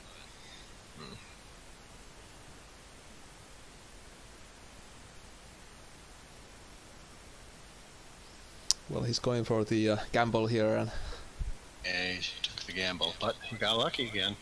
Yep. And he took a more gamble route than he needed to there. He could have had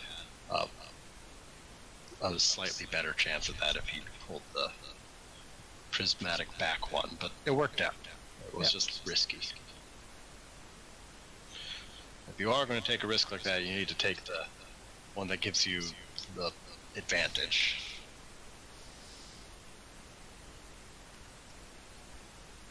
But I think it's actually pretty likely because he has 2 chances to get the spawn. Because there's like only one configuration that doesn't give him the correct spawn, so yeah. It didn't make a difference, did it? No. Yeah, it was the same chance either way.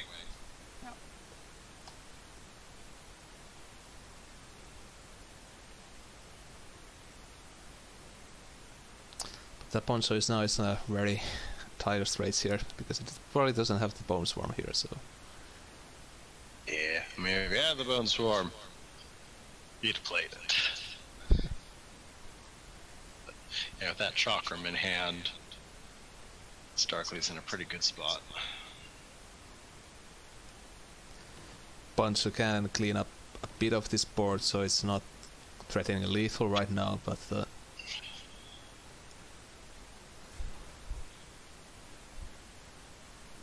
this Blood Affair basically means that his board is also just basically non-existent.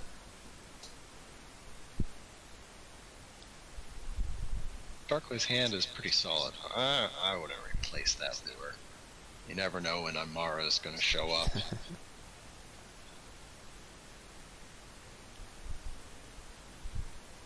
Yeah, I mean, probably doesn't need another Lightbender. Okay, yeah, looks like Chakram it is. I mean, he could maybe play Prismatic Lure here, but I think Chakram is just better.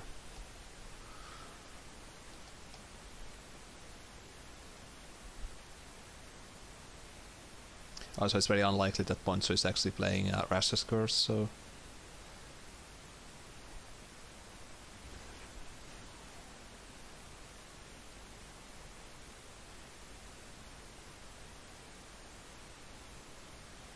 But looks like he's not gonna play Chakram here, so maybe Mana Forgery into Prismatic here. Yeah, maybe just filling the board is solid. He's already used a Blood of Air, and he doesn't have Sand Swirl available. Or no, I don't remember the bans. Just filling up the board for a stronger Chakram follow-up. He is just not playing around Bone Storm at all, though. Well, it's very possible that he just hasn't seen it, so. It's true, I guess if this is. They're like 4 games in and they haven't seen a Bone Storm, that's fair. Yeah, I think this is probably. This is already the 5th game, actually. Okay, yeah, they just know Bone Storm isn't around then. Yeah. That grapnel hurt. All the more reason to have played Chakram.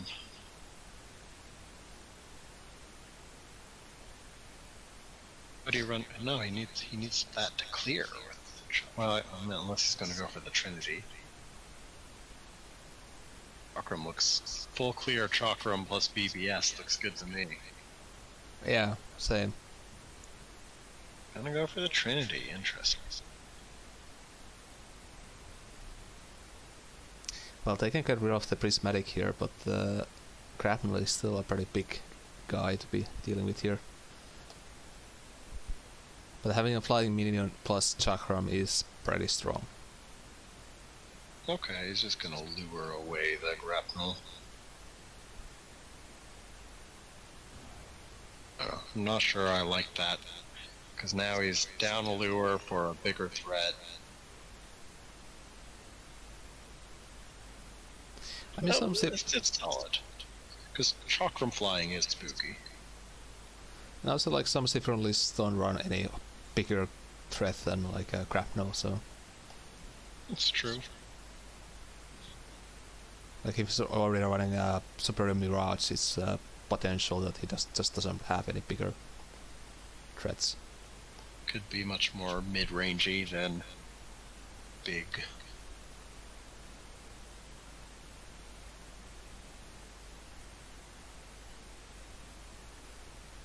I mean, he was running 5th canal pick as well, so... Yeah. Oh.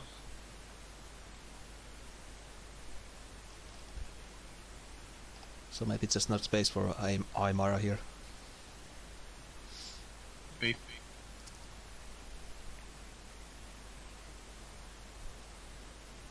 But that's definitely... I suppose if they're 5 games in and they haven't seen Aymara, then that's safe. Yeah.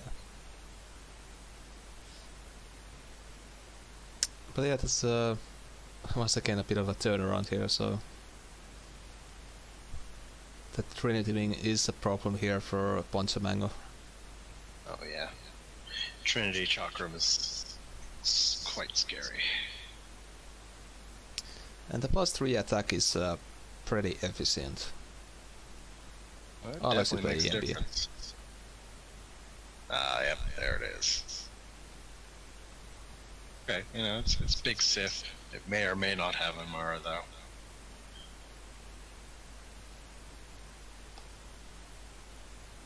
That's not a good spot to be in. No lure, no ritual, no flying chakram now. No easy way to get out. Basically boxed in next to those big minions. Yep.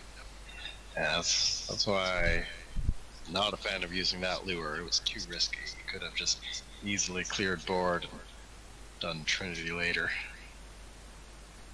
And still had that lure. He's having such great chakram opportunities, he keeps waiting. Yeah, it's interesting. Now I he's think not even trying to replace for removal. That's weird. Okay. Well, no. He's not even going to try. Well, I'm sure he's got 3 lures and rituals. 29 cards in the deck. It's not unlikely to be able to find one. I think that start is trying to. yeah, I think it's just wants to build up the board there as much as possible. Just working on setting up a good chakram play and plans on eating some face damage. It's largely a safe thing to do in this matchup. Like, Sith is not bursty aside from stars, and they pretty much know whether there's stars or not. Yeah, I don't think Sifron usually runs stars too often, especially if you're running Super Mirage already. So Yeah, almost certainly not.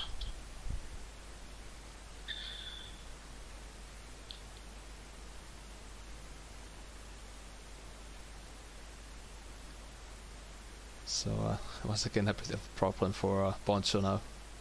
He does have 5 cards in hand, so another Crapno might be very decisive here.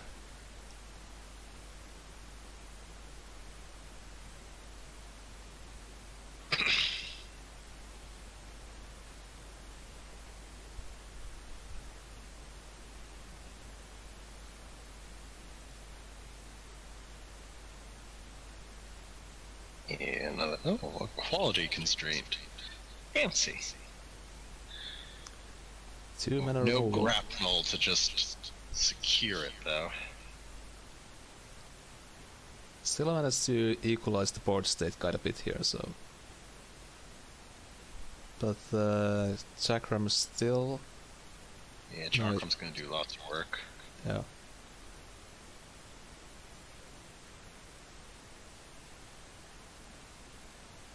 Not sure it actually cleans up the EMP though. It does. Oh yeah. 6 health, no problem.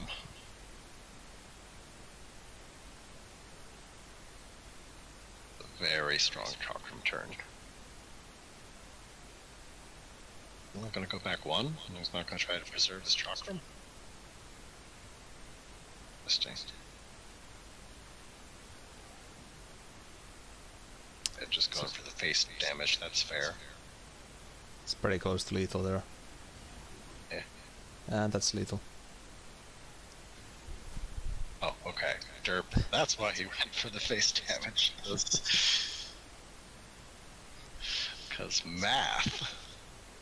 How do those numbers even work?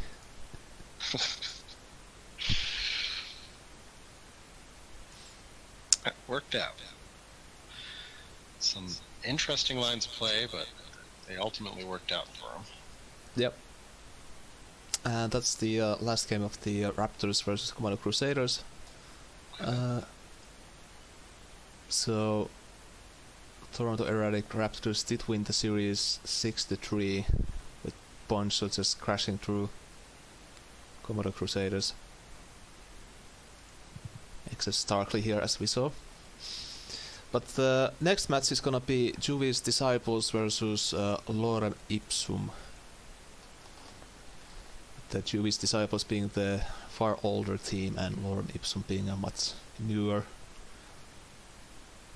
Yes. I forgot to mention it, but Komodo Crusaders, I believe, is my original team. How does that original? It was Astral Crusaders, wasn't it? Yes, but now most of those members are on Komodo. Yeah. Yeah, I have no ill will towards them. I'm just a little salty that they come back and join me. Yeah, for my first Team Wars was with them. We took second. My second Team Wars was my team, which won. And then we're on my third Team Wars with my strange silver team that I've become the de facto captain for.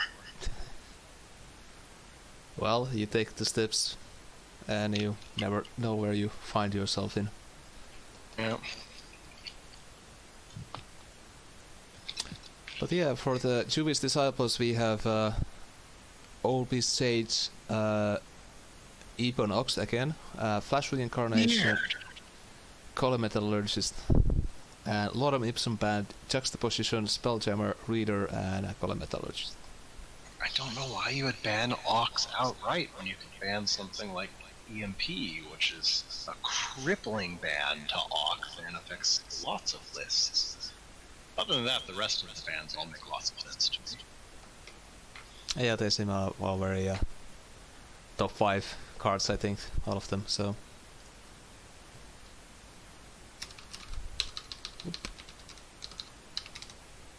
So I'll just boot up the first game here.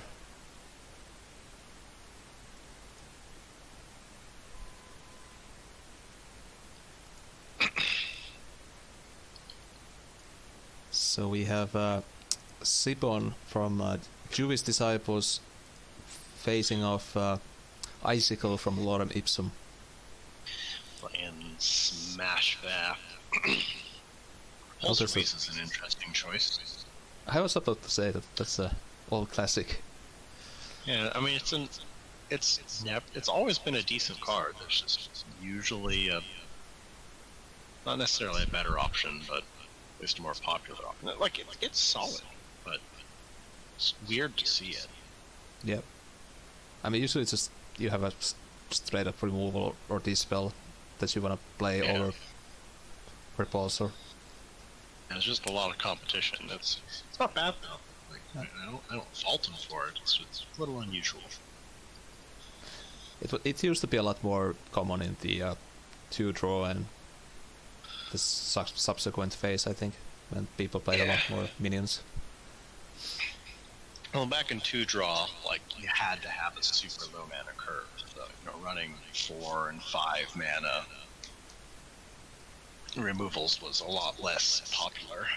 Yep. It also just didn't exist a whole lot back then, other than in Magmar, which had Plasma Storm. And Natural Selection, I think, was...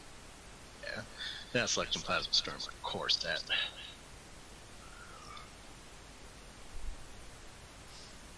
We see also the Shroud coming out. Another card that's been largely eclipsed by Lightbender or Transforms ever Yeah. since it got nerfed. When it was 2-2, it was just like in every deck ever. Yep. Dispel Wars. Now the 1-1 it just doesn't really feel much of anything. I mean, between it getting nerfed and some other power creep just providing better options like Transforms and Lightbenders and whatnot. Although Lightbender's pretty old too. I think it was one of those monthly patches when you got like 3 cards every month. Yeah.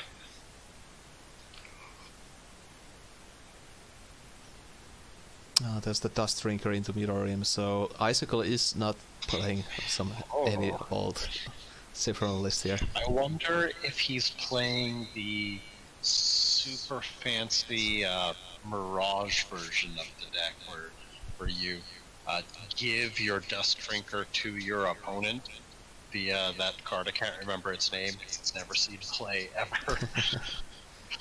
Synaptic And then you Arcrouch. superior, synaptic,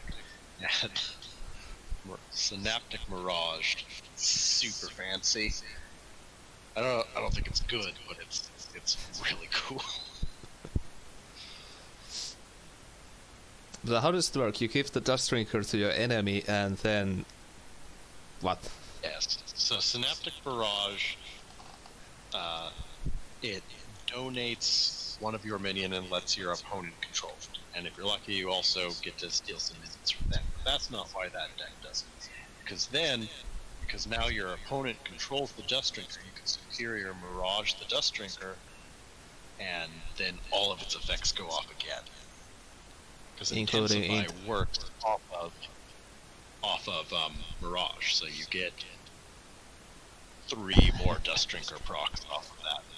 And that's after your first one, so that's 4 Dust Drinkers for the price of 1, plus you've possibly stolen part of their board.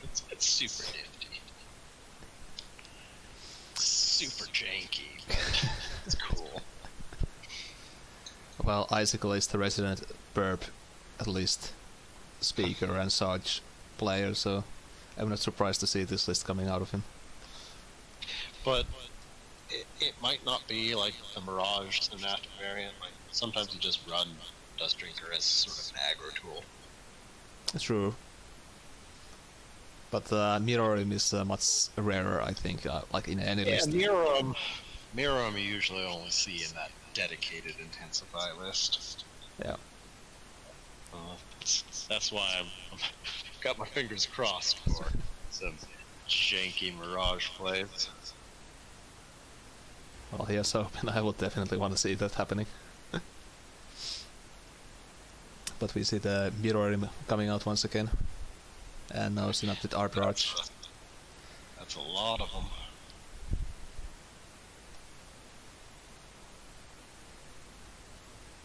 I wonder if he's also playing the Void Rift, their color. The blue dude that just drops on the field. And deals intensify damage to everything around him.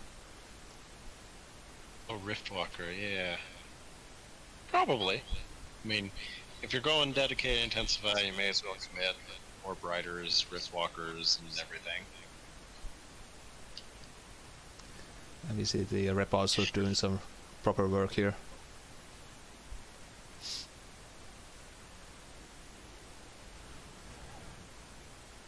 Interesting, he's moving the Drogon closer. Would not have put the Drogon into Blood of Air reach, or unless is Blood of Air banned? Can't remember. Blood of Air was not banned. I would have kept the Drogon back a space. Oh no. Ooh. Oh snap. It's totally that Mirage Intensified deck. That's not. Oops. Not the Mirage play I was hoping for, but oof. I'll take it. definitely Poor pretty Vav. interesting. Poor Vav. Well, the Super Mirage is a pretty like surgical I hate you Magmar card, so Yes, it is.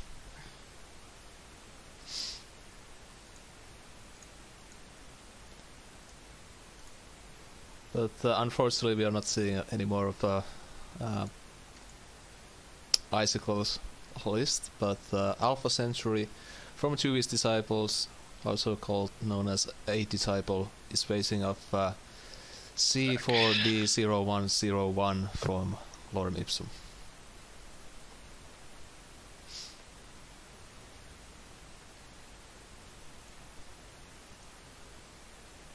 And I think this is already kind of giving away the list Disciple is running here.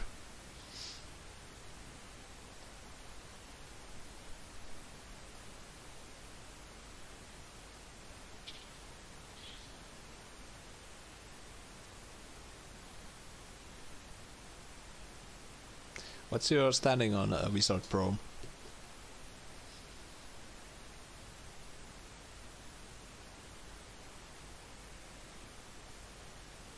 I have returned.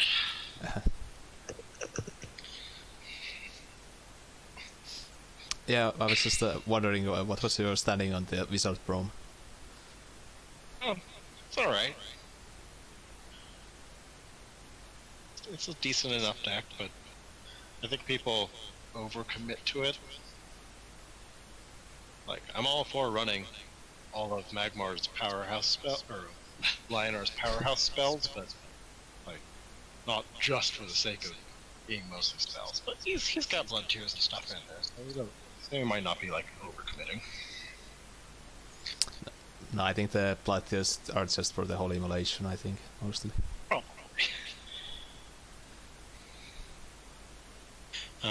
It's a decent list. I like it as long as you don't like overcommit. What does overcommit mean? I'd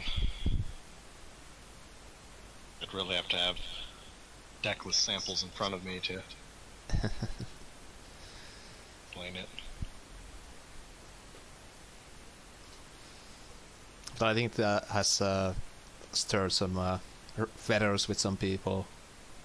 That kind of, it's a pretty non-interactive deck in a sense that it doesn't really play minions. Yeah, a bit, but I mean, well, it's not burn. Like, it's still sort of interactive because it's all based around the general. So, like, removal and reactive plays and removal, I will never really have an issue with. It's when your proactive win conditions aren't interactive that it's a problem. Mm.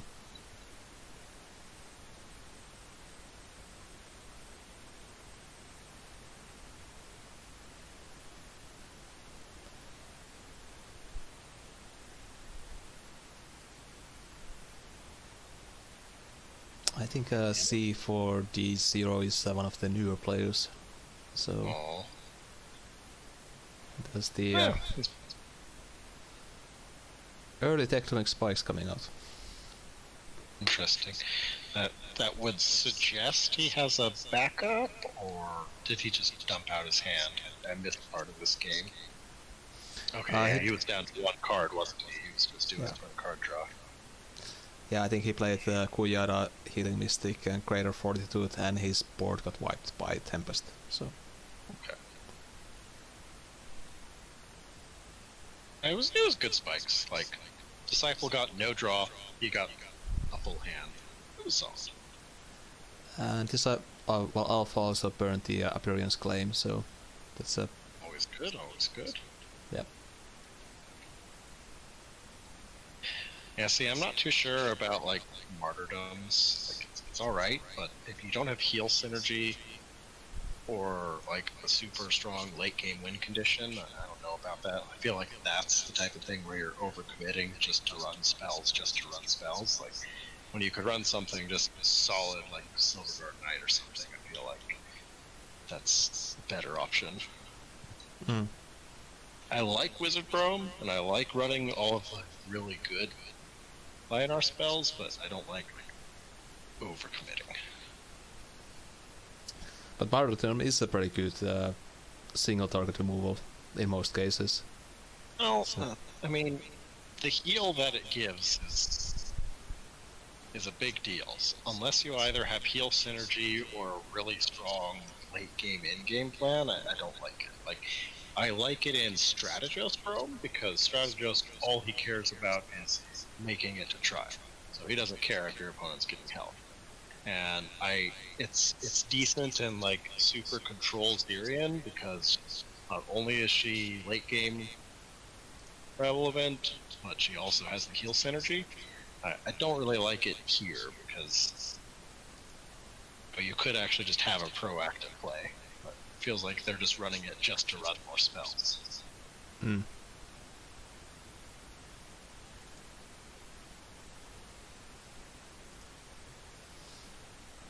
That was a nice circle. Yeah, pretty. It's the sweet spot. But the thing with the Wizard Brome is that, well, from what I've been watching, is that if you just keep cleaning up the board, the enemy will just run out of cash at some point. So Martyrdom, in that sense, kind of Okay. I guess works. your plan is just attrition. That ain't gonna work against Starhorn.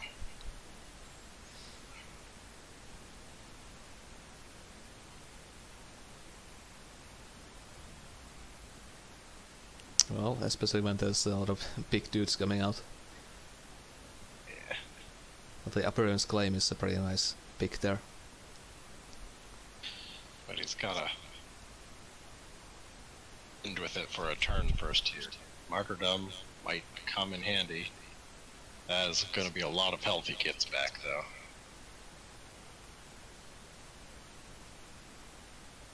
He can't win the attrition game versus Starhorn. Starhorn is never gonna run out of fuel.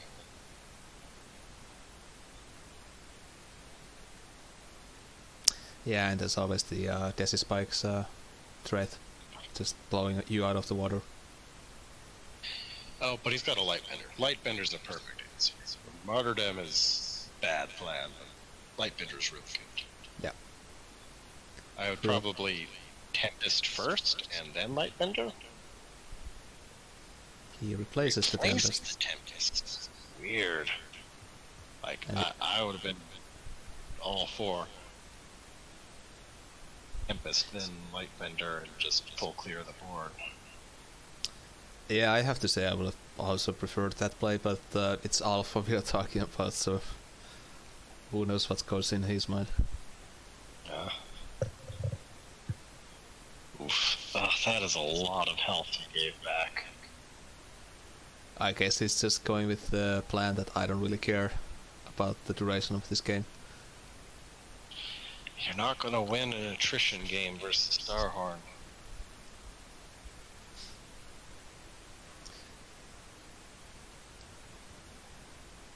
And he didn't use his PPS either, so... Oh. I mean, he might just be new and panicking. Okay. Well, it's also possible that everybody's screaming in his ears, like telling that, no, this is the line we take. That's true. Especially that last turn there, where it was like, you bad, why would you replace Tempest? I'm sorry. What, you ended your turn? Oh, I'm sorry. Feel bad for him.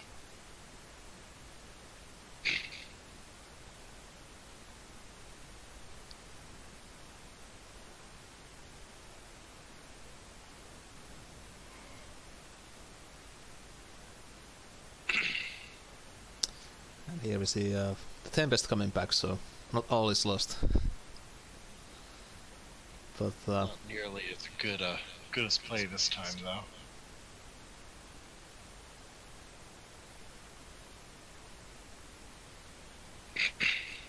he does get surrounded here, so...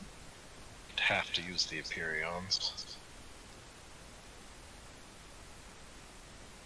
Well, I guess you could just like training wave, just get Scintilla here, or the Yeah, he does. He's got a few good options. I think replacing the Bender's the right call. Though a little scary knowing that there's Vindicators and whatnot. Oh, this is the time to use Martyrdom if you're ever going to use it. he's Well, gonna he's at go with the full option health. C. I mean, it does give him a tile to stand on. Yeah. And he has a lot of healing in hand, so he's not gonna die instantly unless there's some weird combo coming out of the C4's hand. Double flash Decimus spikes. I don't think the double flash works that way anymore, does it? No, you can't stack it, but you could do 2 Decimuses with flash. Ah, true.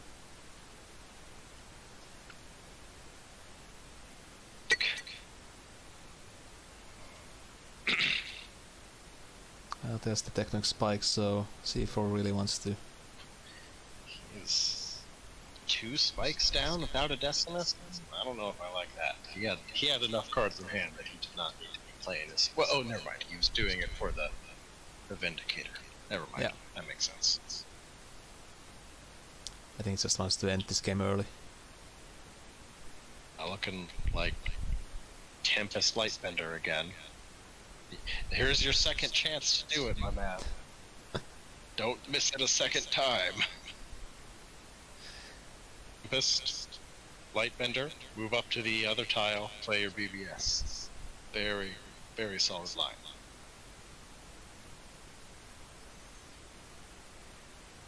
We'll see what he winds up doing here. But I do like that line. Then he could even throw a Sun Drop in on top of it. Yeah. And that looks like it's gonna be the play. Come on. Come on, my poor little new kid. You got this. Instead, he's gonna go for Martyrdom No! and play Scintilla, Sundrop, He needs to Beatus. save. He needs to save the martyrs for backline Decimus. Oof. Dang. Such a good temp. He missed his Tempest Lightbender play twice now. Sad. I'm gonna see if this was actually how many games are under the row here.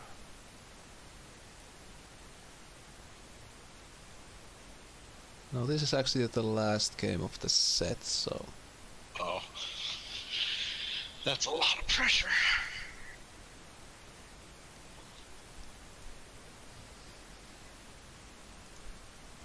they don't actually know what kind of a list C4 is playing here, so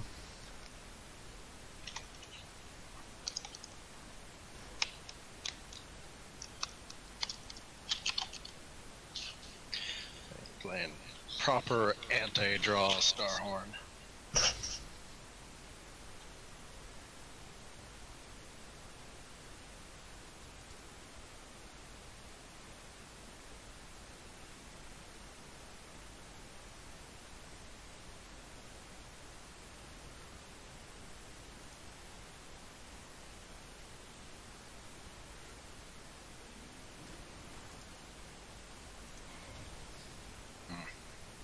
I do not like it. Well, Naked Decimus is fine if you have a backup.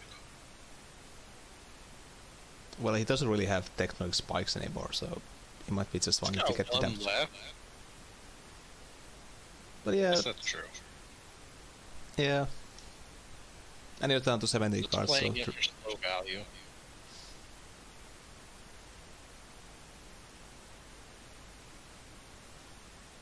so now what's the Alpha is gonna do here?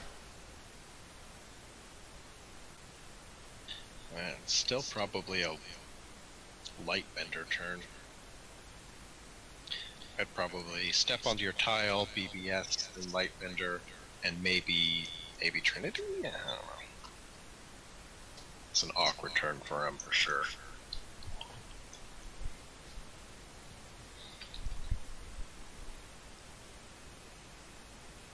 Looks like that's gonna be exactly the play he's gonna go for. Yep, that's really the best option he had. Double arc lights is gonna be useful. Oh, fancy.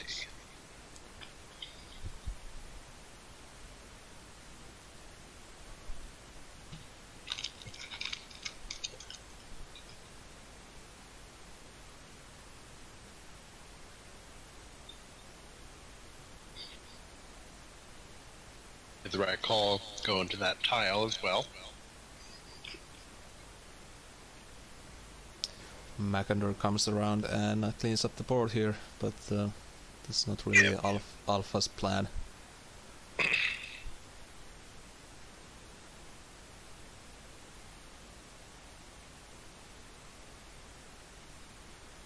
So do you just appearance claim this board, or do you just equip the regalias? Depends if he plays another minion or not. Really what he'd like is double Tempest. Like, double Tempest would be ideal.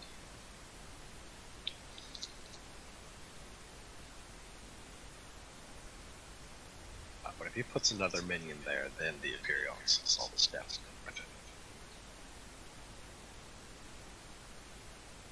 Yeah, Imperions, Sundrop BBS, and clear the slasher with face. Oh, there's the double Tempest now. Okay, never mind. That's still probably the better play. And you can even... Tempest, Sundrop, or 8. Yeah, double Tempest, Sundrop, or Regalia feels good. Yeah. You can even equip the Regalia first to prevent the 2 damage from the second Tempest. Oh, then he can't trade with it, though. I figure he's going to have enough health from the Sundrop and Tile that he can afford both ticks of the Tempest at his face. Especially with 2 spikes gone. Would have preferred to get the damage on the star. Okay, going for... Job. Gonna go for the attrition route.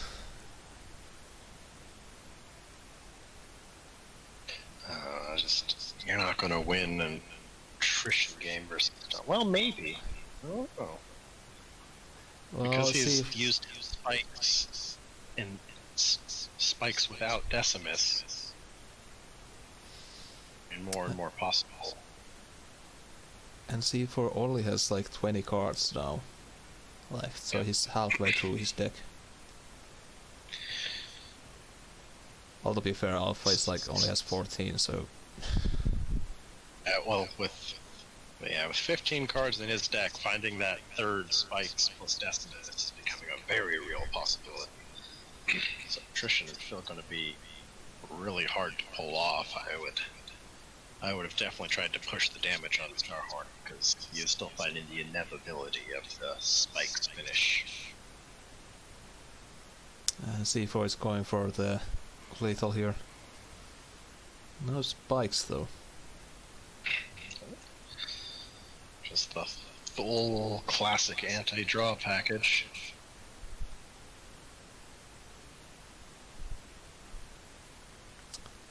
I think it's gotta be a circle.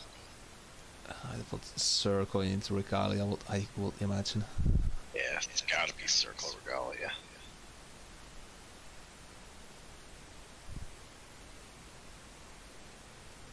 Blue Conjurer is a pretty interesting card to see.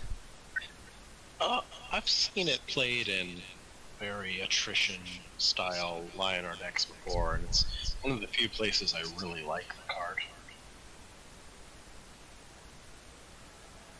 Because in Dedicated Arcanist, I usually prefer Trinity.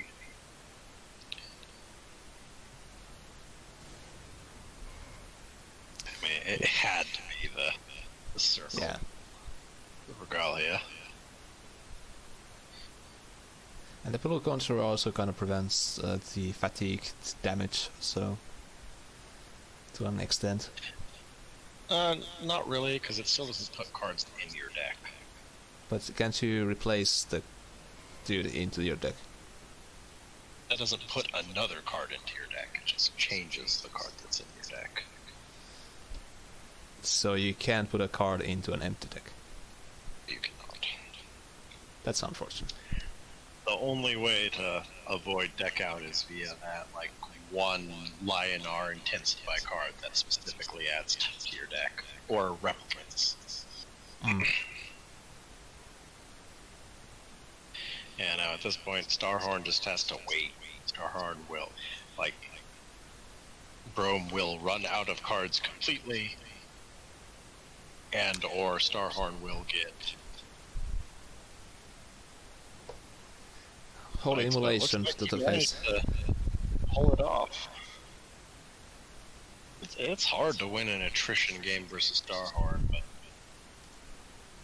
he was a little reckless with his spikes instead of saving them for Decimus, given he was trying to bank on the Vindicator plans, but that's a lot more risky. He would have been much better off just using BBS on the Vindicator and trying to save the spikes for Decimus. The only time I usually like Vindicator spikes is if it's like turn 1 or 2, because that's when people have a tough time answering it. But once you're at that 5+ mana mark, it feels bad. I'm impressed that he managed to pull it off. Like, that was not a good matchup for Wizard Brome, and he made some mistakes early on, but it ended up working out. Yeah. I think we're going to see like that almost go to fatigue. Those are the best. For sure. Unless you're just like trying to fight back the horror with 2 minions and they cannot finish you off in time. Yeah. But yeah, we are ready to move on to the last game of this match, which is gonna be Steph Darnhard facing off Sipon. So Sipon playing his Magmar, and Steph seems to be playing Mantralist, I guess. Possibly. I mean, it might be 8. It's more likely 8 gates, but it could be both. Yeah. It's some sort of burn. Some sort of toxic burn list.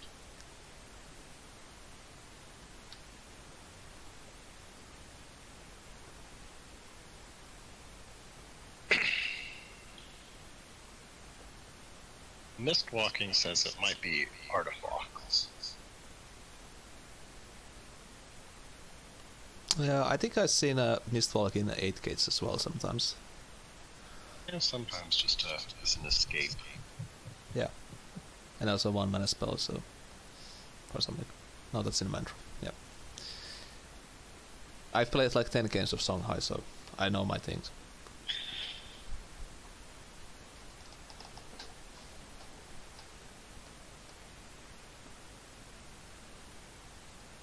But do you move closer there if you are Shirai, or do you just like stand back and like?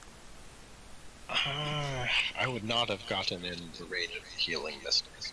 I would have moved up 1 so you could walk onto the globe as an option, but I would not have put your artifact in ping range. Saibon is not pushing for that artifact break, surprisingly. Well, it's very unlikely that you're gonna break it that turn, but you can probably break it next turn. Good board. Developing a good board is perfectly viable.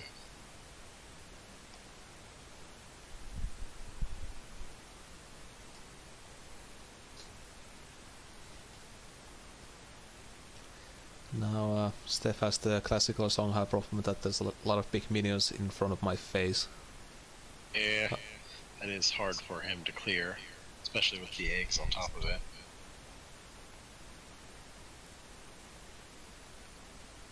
Looks like the Copper Strike is under consideration here.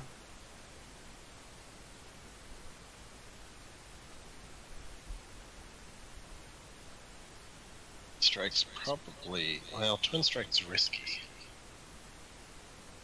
That's just an awkward position. Oh, the Flicker's a good option.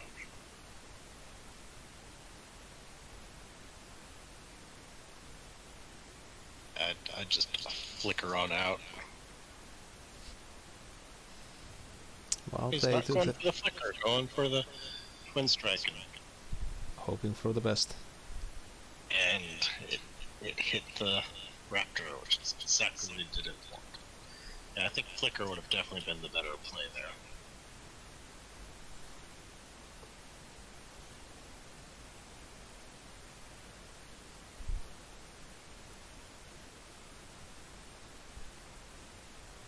Oh, Tweenum Fang. Cybon runs such neat old school stuff. Like, once upon a time, Cybon was one of the best players in Duelyst. Then he'd leave for years at a time and come back and not change anything. And the old school classics still work fine. You know, Yep. he dusts off his rust pretty quick. But it's always interesting to see him, because he just hasn't changed anything. Well, I'm not sure if he's ever gone, because he used to be the designer for this game for a while, so... See? But definitely interesting list.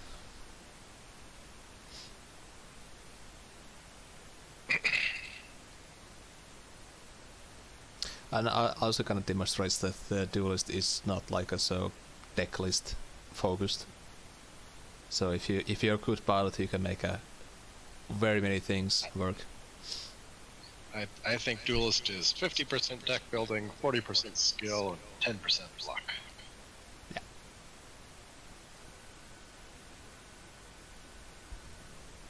And I think that 10% is mostly Meltdown League.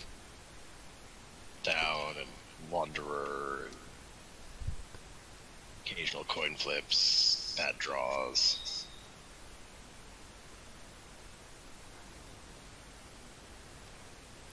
Oh, there's a wow. Twin Fang. I love Twin. Twin Fang's one of my favorites. Wish it was a little easier to use. Well, Flash Mecantor is pretty Yeah. hard to play around. But yeah, Juvis Disciples and Lorem Ipsum had a pretty close match there with the 6-4 score. And if he'd have just used that flicker, he would have been in good shape. Yeah. Just trapped himself and fed the Fang. Yeah. But it's sometimes like you just want to take the gamble and you balance of all the risk rewards. Because if it did kill the Slithar and Healing Mystics, that would have been nice. And the Twin Fang full and happy as tempt him. But yeah, I guess we're ready for the last match of tonight. Alright. So it's gonna be the Schizoid. God, those people. What is that? Versus Rock and Rocks. This is their official banner, by the way. Yep. So Rock and Rocks is the big favorite of this Team Wars, I think, and Schizoid is doing okay in the trying to make it to the playoffs. They're a bit of the dark horse. They're just absolutely bizarre and insane. So people sort of like them for it, and you know they're pretty solid too. Yeah, they have a lot of good players in the team. Our team's also sort of the dark horse, being mostly new people. Yeah, it's hard to, play around against people you don't really know the playstyles and so forth. So. But if we move on, move on to the bands, we have. My roommates are always making the sorry. You can carry on. My roommates are always making the joke of how's Team Wars going with you and your alt account? They're real people. Sometimes they talk in the night. But yeah, Rocket Rocks is a band, a Bloodtear Alchemist, Leticrus, Alpist Sage, and Spelljammer. The Schizoid SS Magnolia theme band, Rebuke, Bloodtear Alchemist, Blood of Air, and EMP. Pretty reasonable bands all around. I still think Leticrus and Jammer are a little bit strange. I mean, they're both very good. Banning them definitely hurts the decks that likes to use them. They seem a little narrow, but they make plenty of sense. They're good enough bands. You know your opponent does tend to run both. In that case, definitely.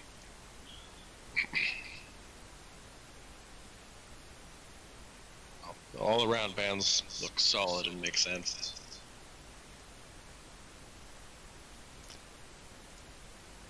I think Bloodtear, you think you're going to see a lot of Ragnarok, a lot of eggs.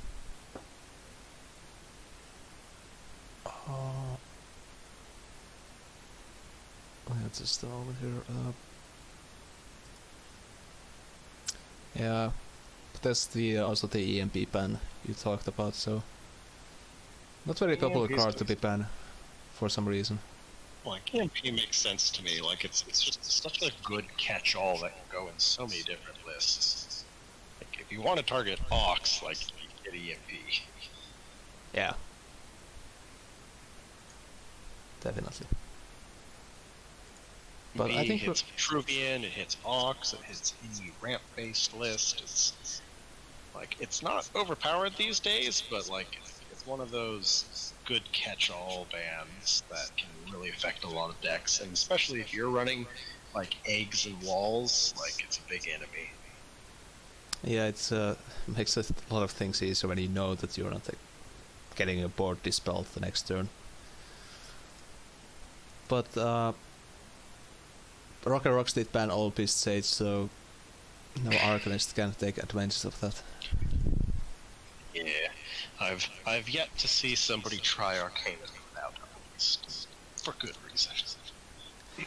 We actually played that because we didn't manage to submit deck lists in time, so we had to play Arcanist without Alpist. What happens if you have to play the previous week, but part of your list is banned? What on earth happens then? I think you just get replaced the card. That's what we did. We just replaced the card with something. Awkward. It was super awkward. Did it work? Did Arcanist win anything without Albeast? No. Okay, well there you go. I mean, technically it still can, because Arcanist is still a good deck, but sometimes doesn't draw Albeast, but yeah, that is like half the deck. Yeah. It's very hard to win when your things are just dying to scorn. Yeah. But I think we're ready to head off to the first game of this last match of the night, which is gonna be Perth facing off Mazer. So Perth from the Rocker Rocks and Mazer from the Schizoid September. I haven't seen Recombobulus played since Lost in the Desert got nerfed. Interesting. And there's also the Hammer Bloodseeker. Always It still pops up occasionally in Zendo-Cal lists here and there. Yeah. Much less common these days, but did they play on Blood of Air Sands for it? No, they didn't.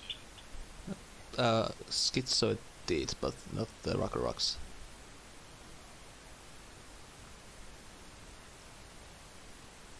Also, I think Cal. also like Birds is having like one of the highest win rates in this season thus far. Just crushing some Has he? leagues. Yeah, he's been sweeping like a couple of weeks already. Okay. No, I meant at least like top 5 players, but I don't know where I actually stand. Oh, I do have the standings, so.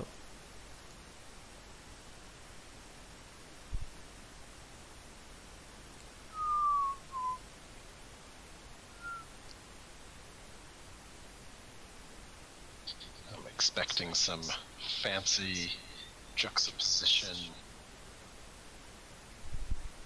Flame Wreath plays. Yeah, I think you're definitely up there. I think Sipon and Purge are a bit above you if you consider players with over 20 games. He's going for the Poison Panda route. And this is why I hate the card. Aw, Poison Panda's so cool. My obelisks don't feel that way.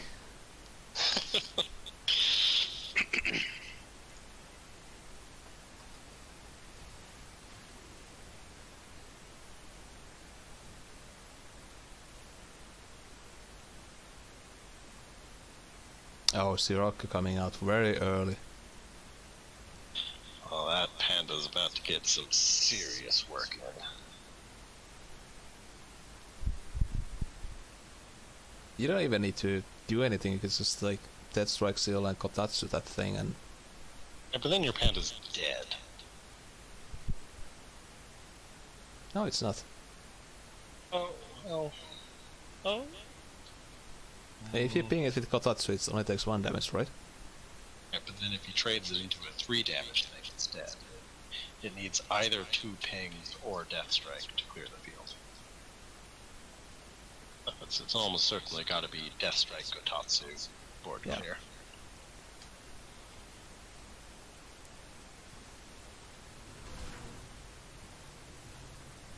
And it's ready to clear the board again.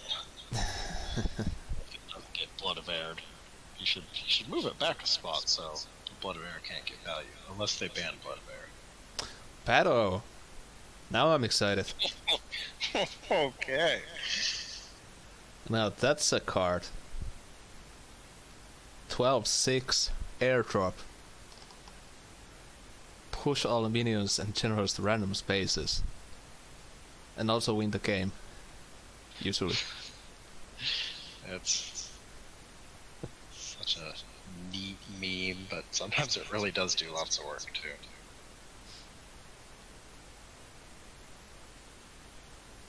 I have to say it's probably my favorite card. Like, I think he's got a throw down Flame Wreath next to the panda, and then jukes it over. Probably replace the panda. Pando is a little early for it. That way he can still clear the board with Panda's effect.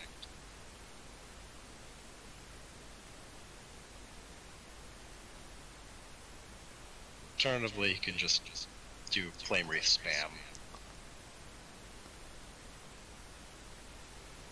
I think he's gonna hit the He's Sojourner. bringing the panda over. Interesting. I would have much preferred to throw down the Flame Wreath and keep the panda in that corner. And I guess he can still teleport the panda to safety, but I don't like this play nearly as much. Well, he gets the scroll He could bandit have out. gotten some serious Flame Wreath work in there and played around Blood of Air, but now he's just begging for Blood of Air punish. Or even Bonestorm punish. Yeah, but the birds can then just play another Pando, and then Maze Race once again with the tricky spot here.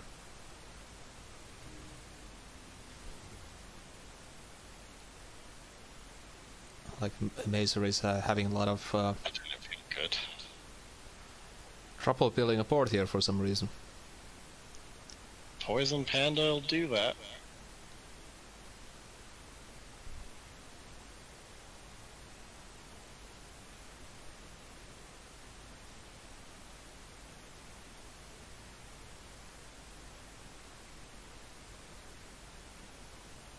I wonder if there's like some plan, because there's a lot of like push minions around cards. I mean, he's almost certainly running Backstory, and he's definitely got Flame Wreath, so just getting extra move procs is solid. Also, backstab shenanigans. True.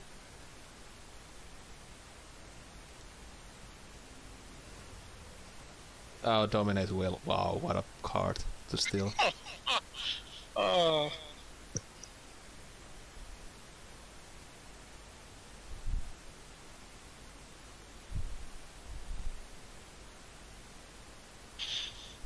Another reader. Oh, it's the question is, does he have a minion to poop on it? Doesn't look like the case. does not look like it. Well, I think this would be a very good turn to just paddle. Yeah, could be.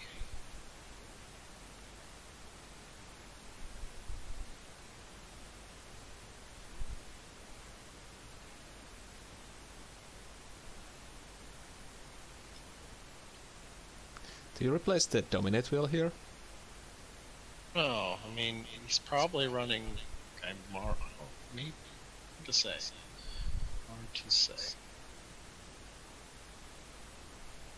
Probably live without either the fox or the panda. Panda's full enough that he's going to have trouble getting value out of fox.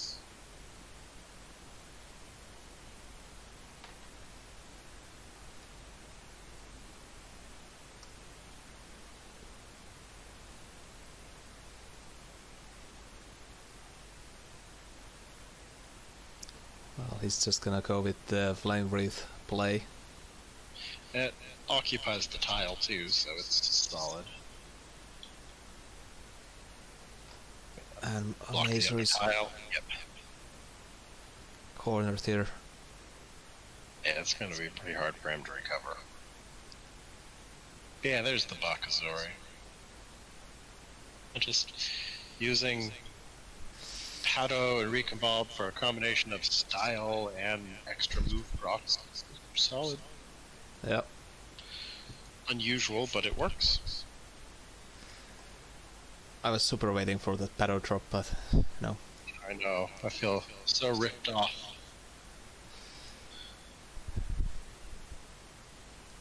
I feel like crying, but that's okay. So let's And see. we all feel like that with Duelyst these days. But True. The next game is gonna be a group therapy for the ex-Duelyst players.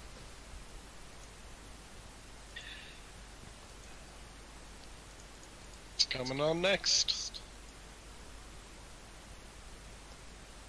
So it's gonna be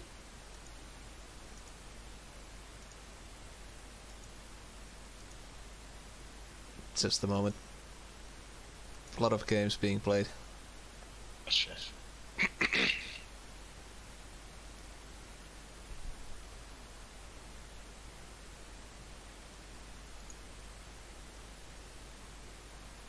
Yeah, let's just make sure that this is actual.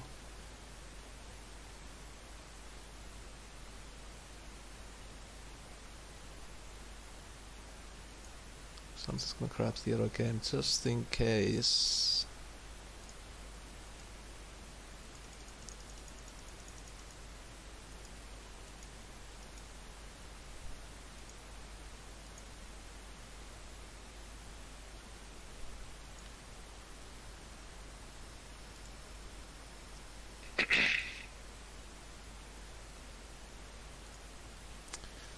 So we have Spammer Noob facing off Ryozen.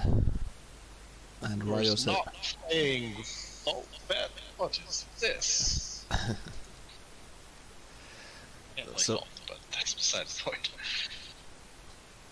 Ryozen is the captain of the Schizo band, and Spammer Noob is from the Rocket Rocks. So we've got Aggro Pain Starhorn. I wonder if he's running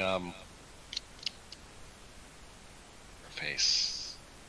1/3 gains attack when general is damaged. That's gonna be a spicy early abjude. See. Well, that's just going face now.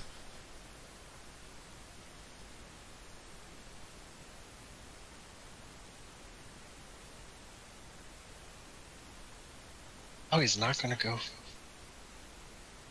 What? Oh, okay, I guess. No, denying the globe. I like it. That was a clever play.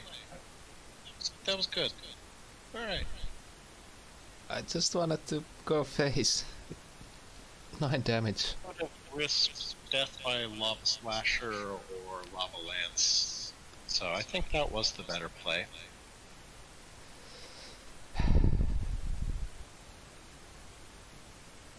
Got time to go face. But sometimes it's just 9 damage face.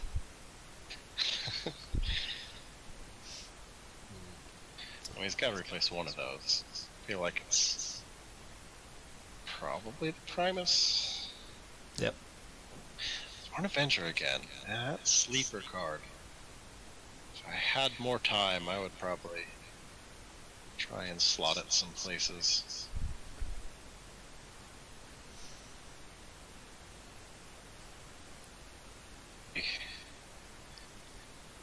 Cautious. Well, right. He is risking. Like, Rebuke is gonna be hurt, but he can't really afford to rebuke until the Sworn Avengers gain some attack. Rebuke or not, though.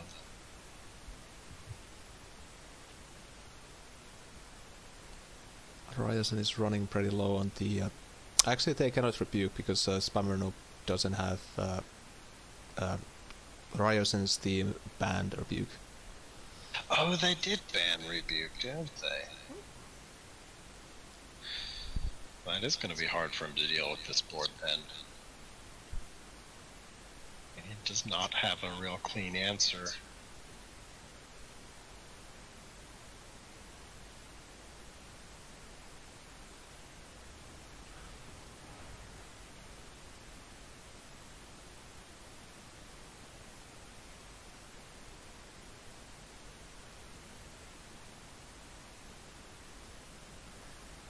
Well, does the Metallurgist into Lava Lance?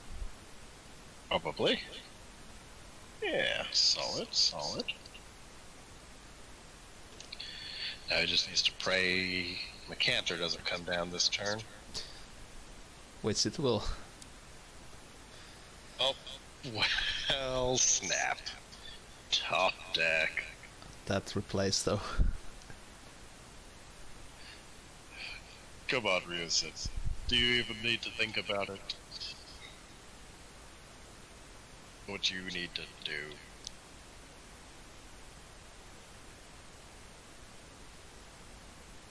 I guess he is debating whether he wants to counter Ripper Egg or not, but yeah, I think that's the pretty the more obvious one. I mean, obviously Ripper will do a kind of bit of work here if he Spammer has the tools. He's not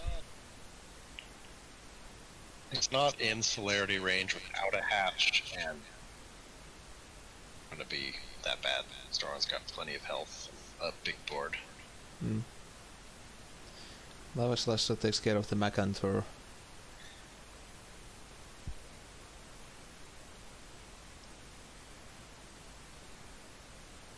Ryzen has the problem that he has this very big guy, but no way of getting near. That was a good choice for Spammer, just to go on the full body block there. Yeah, with a Lance down and Rebuke banned, he could probably get away with just throwing down a Naked Decimist and BBSing. Not ideal, though. Looks like that's the plan.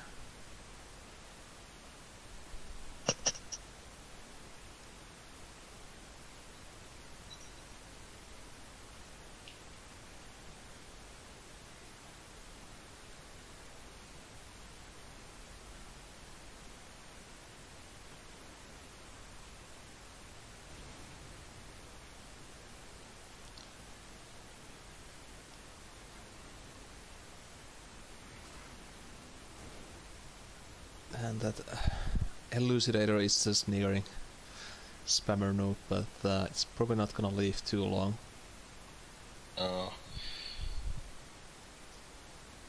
The Ripper can probably trade into it for... Oh, he does need... It's not worth spending a buff on the Ripper to clear it.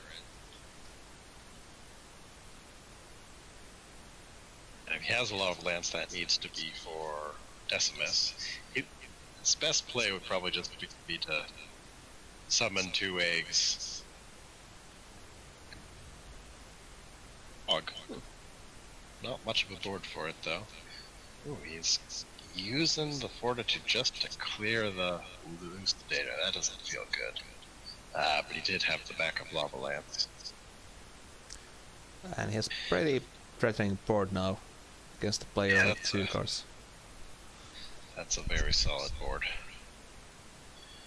And I sincerely doubt Ryuthia is running Plasma in that super aggro list. Tectonic spikes in time, but maybe 1 turn too late. Amplification needs to go. I replace that Amplify. It's gotta go. Feels bad to have to use the spikes right there, but... Well, the crater will help here. Oh yes, Crater's exactly what you needed. I think his best bet is just hug the wall, play the Crater. Yeah. Kind of feels bad to go into the corner though, so... That's okay. Starhorn likes the corner. He's playing the Crater forward. Odd. Probably just wants to keep the Genitor in place. Yeah, but the Prog's still gonna move forward too. Like, if anything, you body block it. It either needed to body block the Prog or be against the wall as well. But that's an odd spot for it to be. I guess that does play around Mechanically though, so that's fair. I was thinking about Mecantor more than the Prog. Alright, I'm aboard.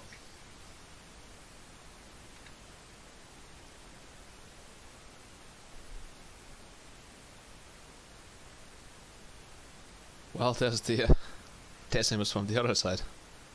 Ooh, fancy. Well, this is getting kind of awkward with Ryerson having tectonic spikes in hand. Super awkward.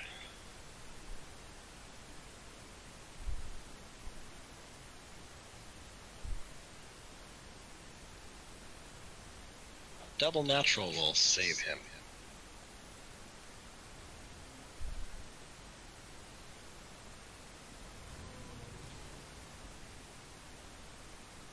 Looks like he's not gonna do it this turn.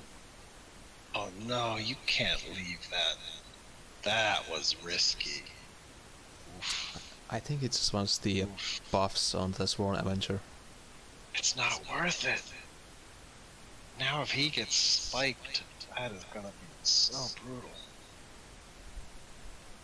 To mention that you could just die to double fort, but that's unlikely since he had to spend a fort to clear the Elucidator. Well, looks like it's very likely. But it happened anyways. Oof. Rough. I guess it didn't matter what he did. Rough game. Oh well. But Rock and Rock still taking a pretty solid games there. And we have the final game of the match and the evening, unfortunately. I'll just make sure I am... Yes, this one.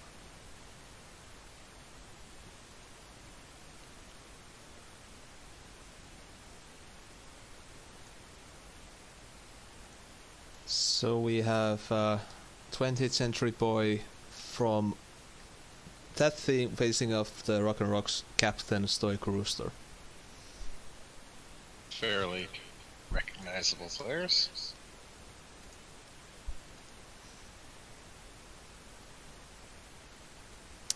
So looks like it's Ilena list. Haven't seen too many of those, to be fair.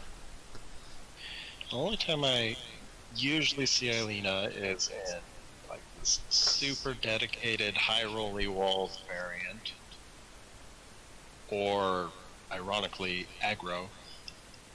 Really strange seeing Winter's Awakening and P in the same list. That's a strange combination. Hold on a second, didn't the SS actually ban EMP? What happened? Somebody banned EMP, but I can't keep who's on who banned what straight.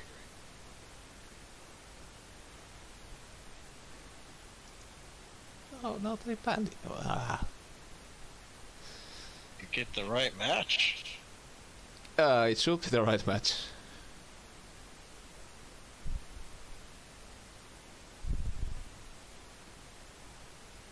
Well, I'm sure this will be figured out later. Only matters if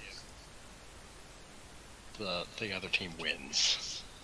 If the team with EMP wins, then we have a problem. Otherwise, whatever.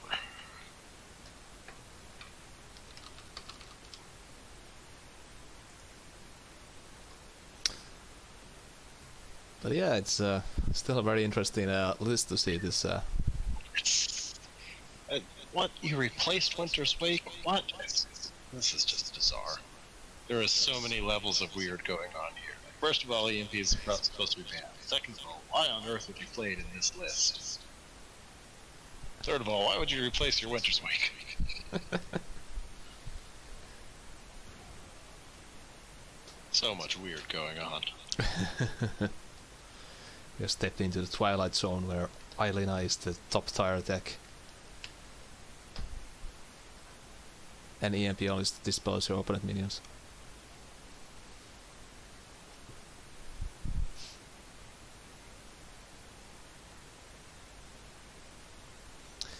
But it does seem to be that 20th Century is going with the Arcanist plan. Regardless that Old Beast is actually banned. Which is weird.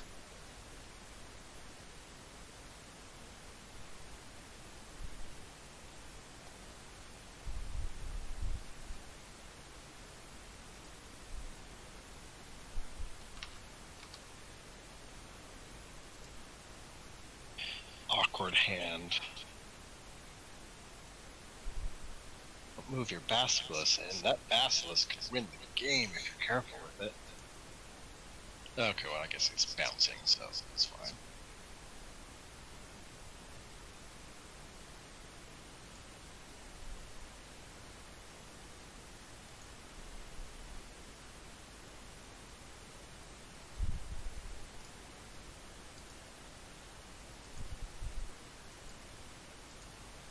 Oh no.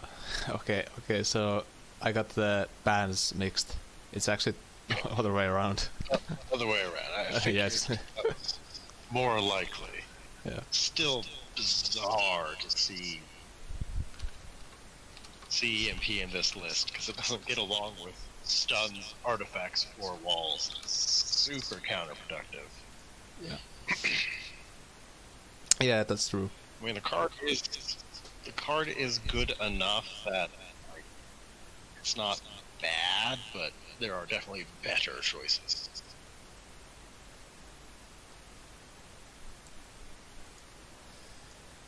Yeah, but incidentally, the EMP is pretty strong against the, Arcanists, so Yep.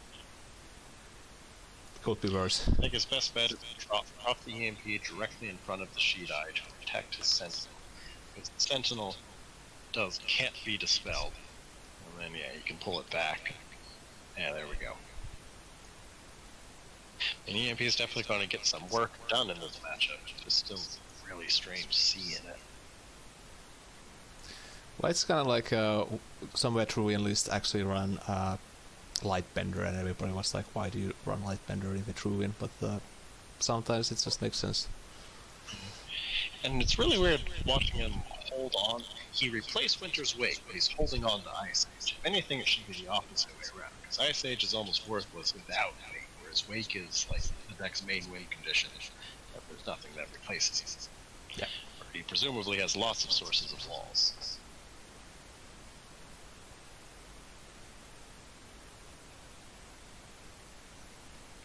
And I guess maybe the idea is that to use the Elena to just get cleanly remove the bigger threats on the board, and then you get time to do your thing with the.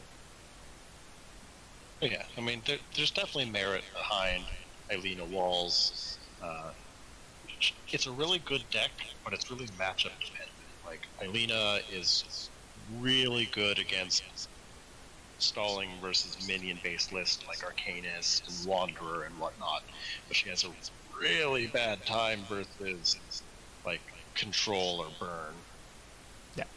Which makes her have this weird tier like it's a bit polarized. Like I do not like the Elena wall deck because when it wins hard. But when it loses hard. I much prefer Kara because Kara's just decent all around.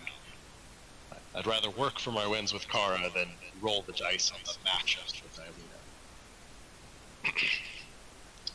But that being said, it makes, in the context of Team Wars, it makes a lot more sense because you can just bring Elena versus the right decks. She makes a lot of sense here. She's really hard on stuff like Arcanist. Yeah.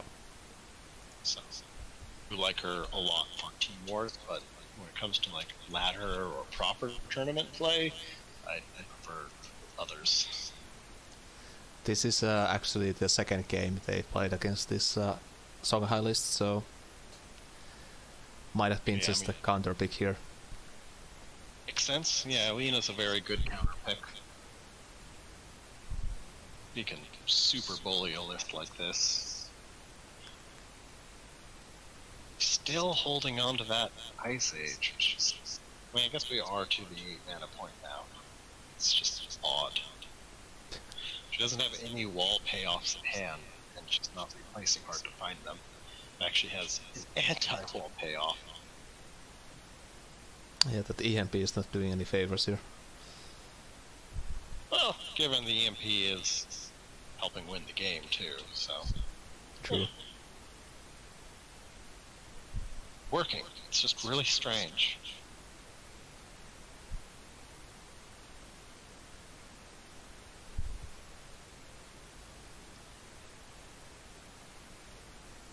So 20th Century Boy is in a massive pain here. So unless there's a Lightbender coming out, this is gonna be pretty tricky. Yeah, it's about as bad a matchup as it could be for him. Like Elena, Basilisk, EMP, and Walls. Those are all things Arcanist struggle against. And then you have this big EMP just standing there. Yep.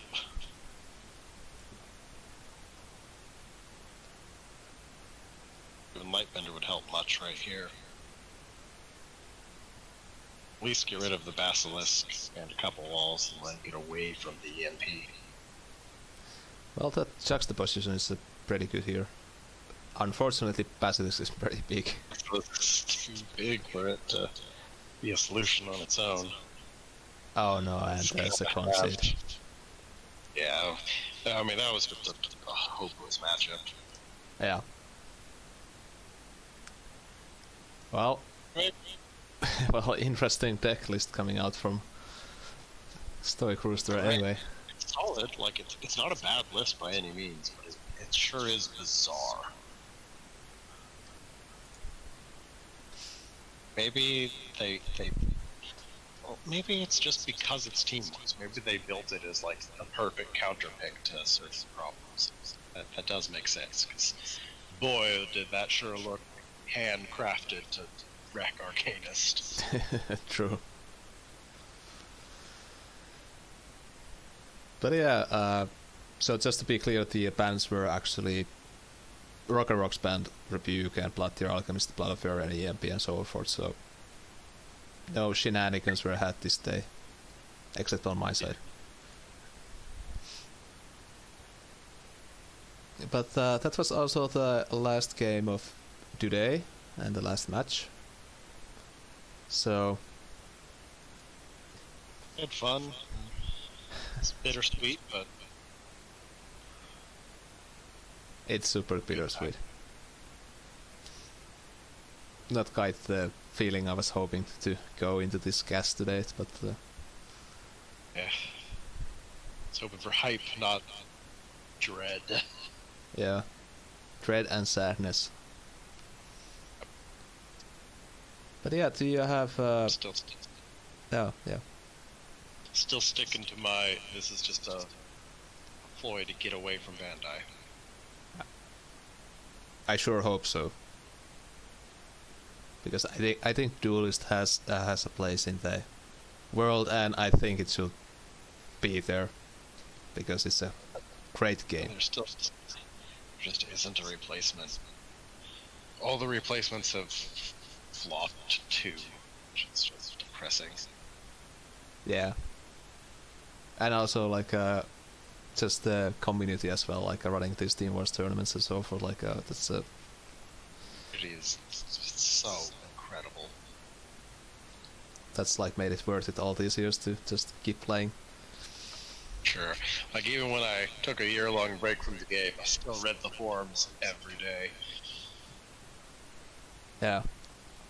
Same. Like I haven't been playing actively for like a year now, but like just like the community is just so fun to be around. So. But yeah, do you have any last words or things to buff or channels to advertise, or what are your plans for the next month? Hope we make it into finals. Beyond that, I've just been trying to find replacements. Faria is probably the only real bet, because it's the only semi-successful clone out there. All the others have flopped even harder. Yeah. I picked up Shardbound and Pox again, since apparently they got a little attention recently, but they still have no player base. Yeah. It's pretty hard to build that off like after such a long while. I mean, if we could just bring the Duelyst community with us to one of these games, like that would do the trick. But I don't know, trying to get everybody to go to one place is pretty hard. Yeah. But any other thoughts or comments or feelings or plans? Not that I can think of when I'm on the spot. All right. Thanks a lot for coming to this cast and helping me to, commentate on these games, and I hope you make it to the playoffs. Thanks for having me. And thanks for everyone dropping by, and have a good Sunday and a weekend, and